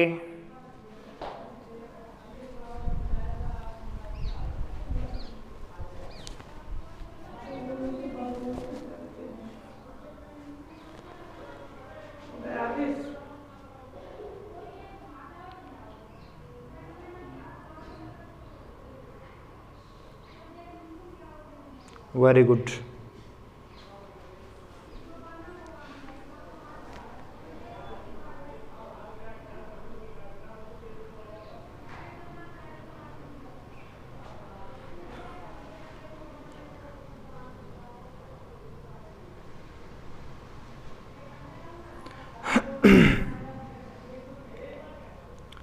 एक बार आपने कंसेप्ट को पकड़ लिया तो इनसे आसान कोई सवाल भी नहीं है, सेकंडों में होने वाले सवाल हैं।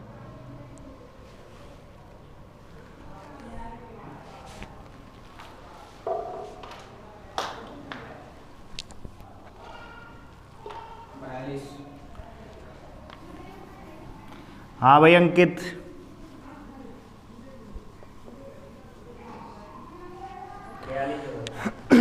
42 होगा, पक्की बात है। देखो बोर्ड पे ध्यान दो भाई, एक पॉइंट आपका नहीं है। अब इस पॉइंट के बेस कितने ही बता दो मुझे, तो कितने बेस है? 3 बेस है। 3 बेस है भाई, एक तो ये हो रहा, एक ये हो रहा, एक ये हो रहा, 3 है। एक बेस से कितने ट्राइंगल है जी? 10। तो 3 से कितने भाई? 10 वरा मिलेगा, 10 वरा मिलेगा, 10 वरा मिलेगा, 30 हो गया। अब यो पॉइंट एक क्यों रहा, इसमें ट्राइंगल तिरछे बन रहे हैं, तो इसमें देखो 1 2 3 कितना आएगा? 6 आएगा। 6 12 18 24, तो 24 और जोड़ दो, कितने हो गए जी? 54 हो गए। लेकिन ये हमारा आंसर नहीं है, क्योंकि इसमें बहुत सारे ट्राइंगल ऐसे जो डबल काउंट हुए, तो उनको आपको निकालना पड़ेगा। कैसे निकालें जी? एक कॉमन पॉइंट ये था, हटा दो, एक कॉमन पॉइंट ये था, हटा दो, इसके अलावा जो पॉइंट है उनको काउंट करो, बाहर कर दो। तो जी 1 2 3 4 5 6 7 8 9 10 11 और 12, तो 12 घटा दीजिए 54 में से, कितना आ जाएगा? 42। 42 इस सवाल का राइट आंसर हो जाएगा। ठीक है, एक सिंपल सा ट्रायंगल आपसे पूछा जाता है एग्जाम में, काफी बार ये पूछा गया सवाल है, आसान सवाल है, जरा देख लीजिए, नोट कर लीजिए इसको भी।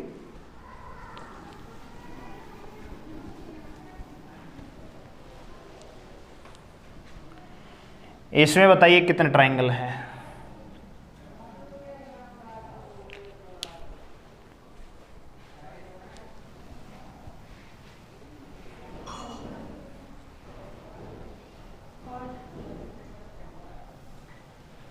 हाँ भाई प्रशांत,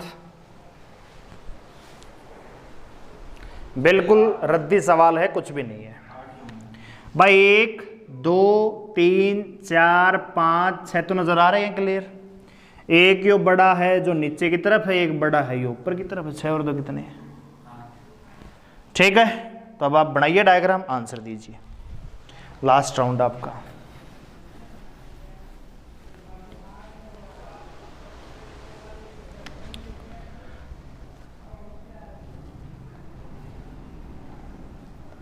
पहला सवाल जो आपने अभी तक पढ़ा है वो आपको आता है, नहीं आता है, क्या है सिचुएशन, जो पता लग जाएगा।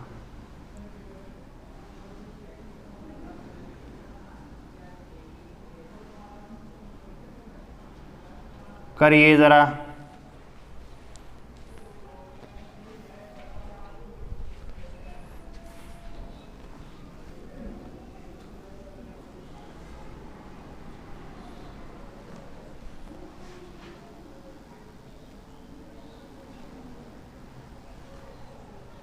कॉपी में बनाओ, वन नोट वहाँ करो सवाल।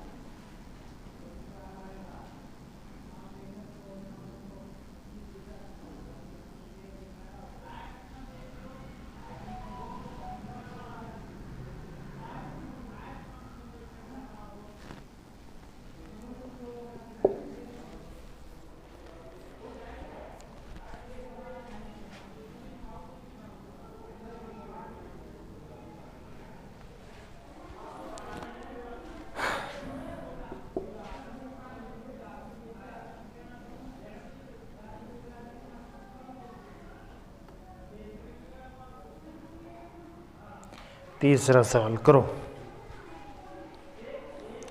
अरे एक चौथा सवाल और आता है एग्जाम में, कई बार बच्चों को फंसाता है, तो ये भी देख लो।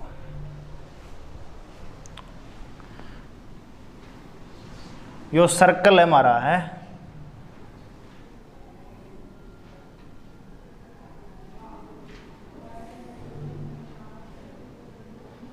आपको बताना है, मतलब ये गोल चक्कर, इसमें ट्रायंगल्स कितनी है, करो जरा।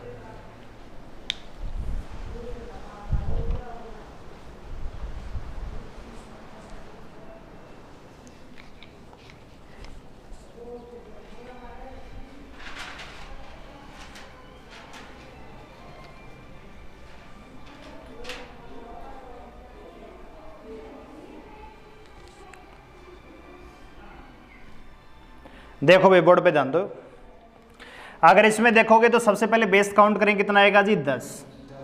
1 2 3 6, 1 2 3 4 10, 1 2 3 6, 1 2 3, 1 2 3, 10 10 20, 6 6 12 3 15 3 18, 20 और 18 कितने होंगे जी? 38। ट्राइंगल्स कितने हो जाएंगे? 38 हो जाएंगे। इसमें देखो तो इसको आप बेसिक में ब्रेक कर लो।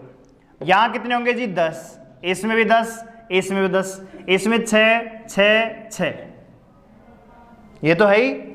तो 10 20 30 और 18 कितने हो गए जी? 10 20 30 48 हो जाएगा ना? 48 तो सीधे सीधे। अब इसके बाद देखो, सबसे पहले आप इस अंदर वाले ट्राइंगल को भूल जाइए थोड़ी देर के लिए। भूल गए? एक ट्राइंगल यो है, एक ये बड़े वाला है और एक ये सबसे बड़ा है। कितने हो गए जी? 3। और जैसे ही आप ट्राइंगल के अंदर ट्राइंगल बनाते हो तो कितने ट्राइंगल एक्स्ट्रा बनते हैं? 4। तो ये 4 और जोड़ दो। 48 4 52 और 3 55। यहां पे ट्राइंगल होंगे 50 5 त्रिभुज होंगे। और आखिरी सवाल तो अभी हमने किया है, इस बेस से कितने जी 1 2 3, 3 का मतलब 6 6 12 6 3 18 6 चौक 24, तो इधर से बनेंगे जी प्लस, इस पॉइंट की बात की है 6 6 बनेंगे। इस पॉइंट से देख लीजिए 1 2 3 4, 4 का मतलब 10 20 30, 30 हो जाएंगे, कितने हो जाएंगे जी 54। क्या बताया था मैंने, इन पॉइंटों को हटाइए, इसके अलावा जितने पॉइंट उनको काट दीजिए, तो आप देखेंगे जी 1 2 3 4 5 6 7 8, 4 इधर से मिलेंगे 4 8 12, ऐसे भी कर सकते हो, बस आपको समझाने के लिए डिटेल से बता रहा हूं मैं। तो 12 घटाएंगे कितना आएगा 42। क्यों 6 12 18 24, तो इधर से हो गए 10 20 30, 30 और 24 54, एक्स्ट्रा कितने जी 4 8 12, 54 में से 12 घटा दो 42 आएगा आंसर। आखिरी सवाल बताओ कितने ट्रायंगल है, काउंट करो जरा।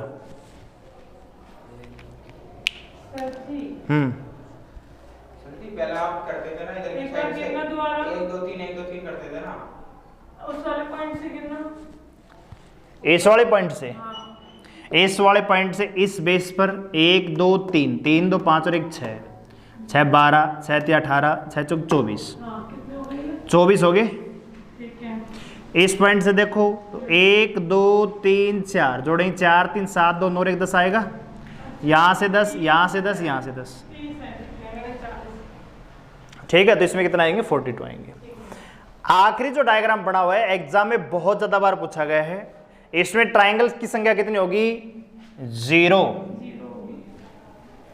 क्यों, क्योंकि ट्रायंगल का मतलब है कि 3 भुजाएं होनी चाहिए क्लियर रूप से। इस ट्रायंगल की बात करो 1 2 भुजा तो है, तीसरा यो सर्कल का पार्ट है, ट्रायंगल की सीधी भुजा नहीं है, समझ रहे हो। कोई भी ट्रायंगल आप देख लो, ये ट्रायंगल देख लो जी, ये 2 भुजाएं तो तीसरी कहाँ है, तीसरा तो सर्कल है, तो इसमें ट्रायंगल कितनी होंगी 0 होंगी, 0, नो ट्रायंगल, ठीक है। तो ठीक है भाई, ऑनलाइन जो स्टूडेंट्स इस क्लास को देख रहे थे, ये मॉर्निंग सेशन की क्लासेज हैं, इवनिंग सेशन की क्लास आपको दोबारा मिल जाएंगी। अगर आप हमारे साथ जुड़कर तैयारी करना चाहते हैं तो 89 010 28 158 जो व्हाट्सएप नंबर आपको दिया है उस पर मैसेज कीजिए, फीस लोकेशन डिटेल्स आपको वहाँ पे बता दी जाएंगी। जल्दी से जल्दी ज्वाइन कीजिए क्योंकि टाइम कम है, सितंबर में आपका एग्जाम हो जाएगा, बढ़िया तैयारी हम करवा रहे हैं, ठीक है। वीडियो लाइक करें, शेयर करें, चैनल को सब्सक्राइब करें, हमारे साथ जुड़े रहने के लिए धन्यवाद।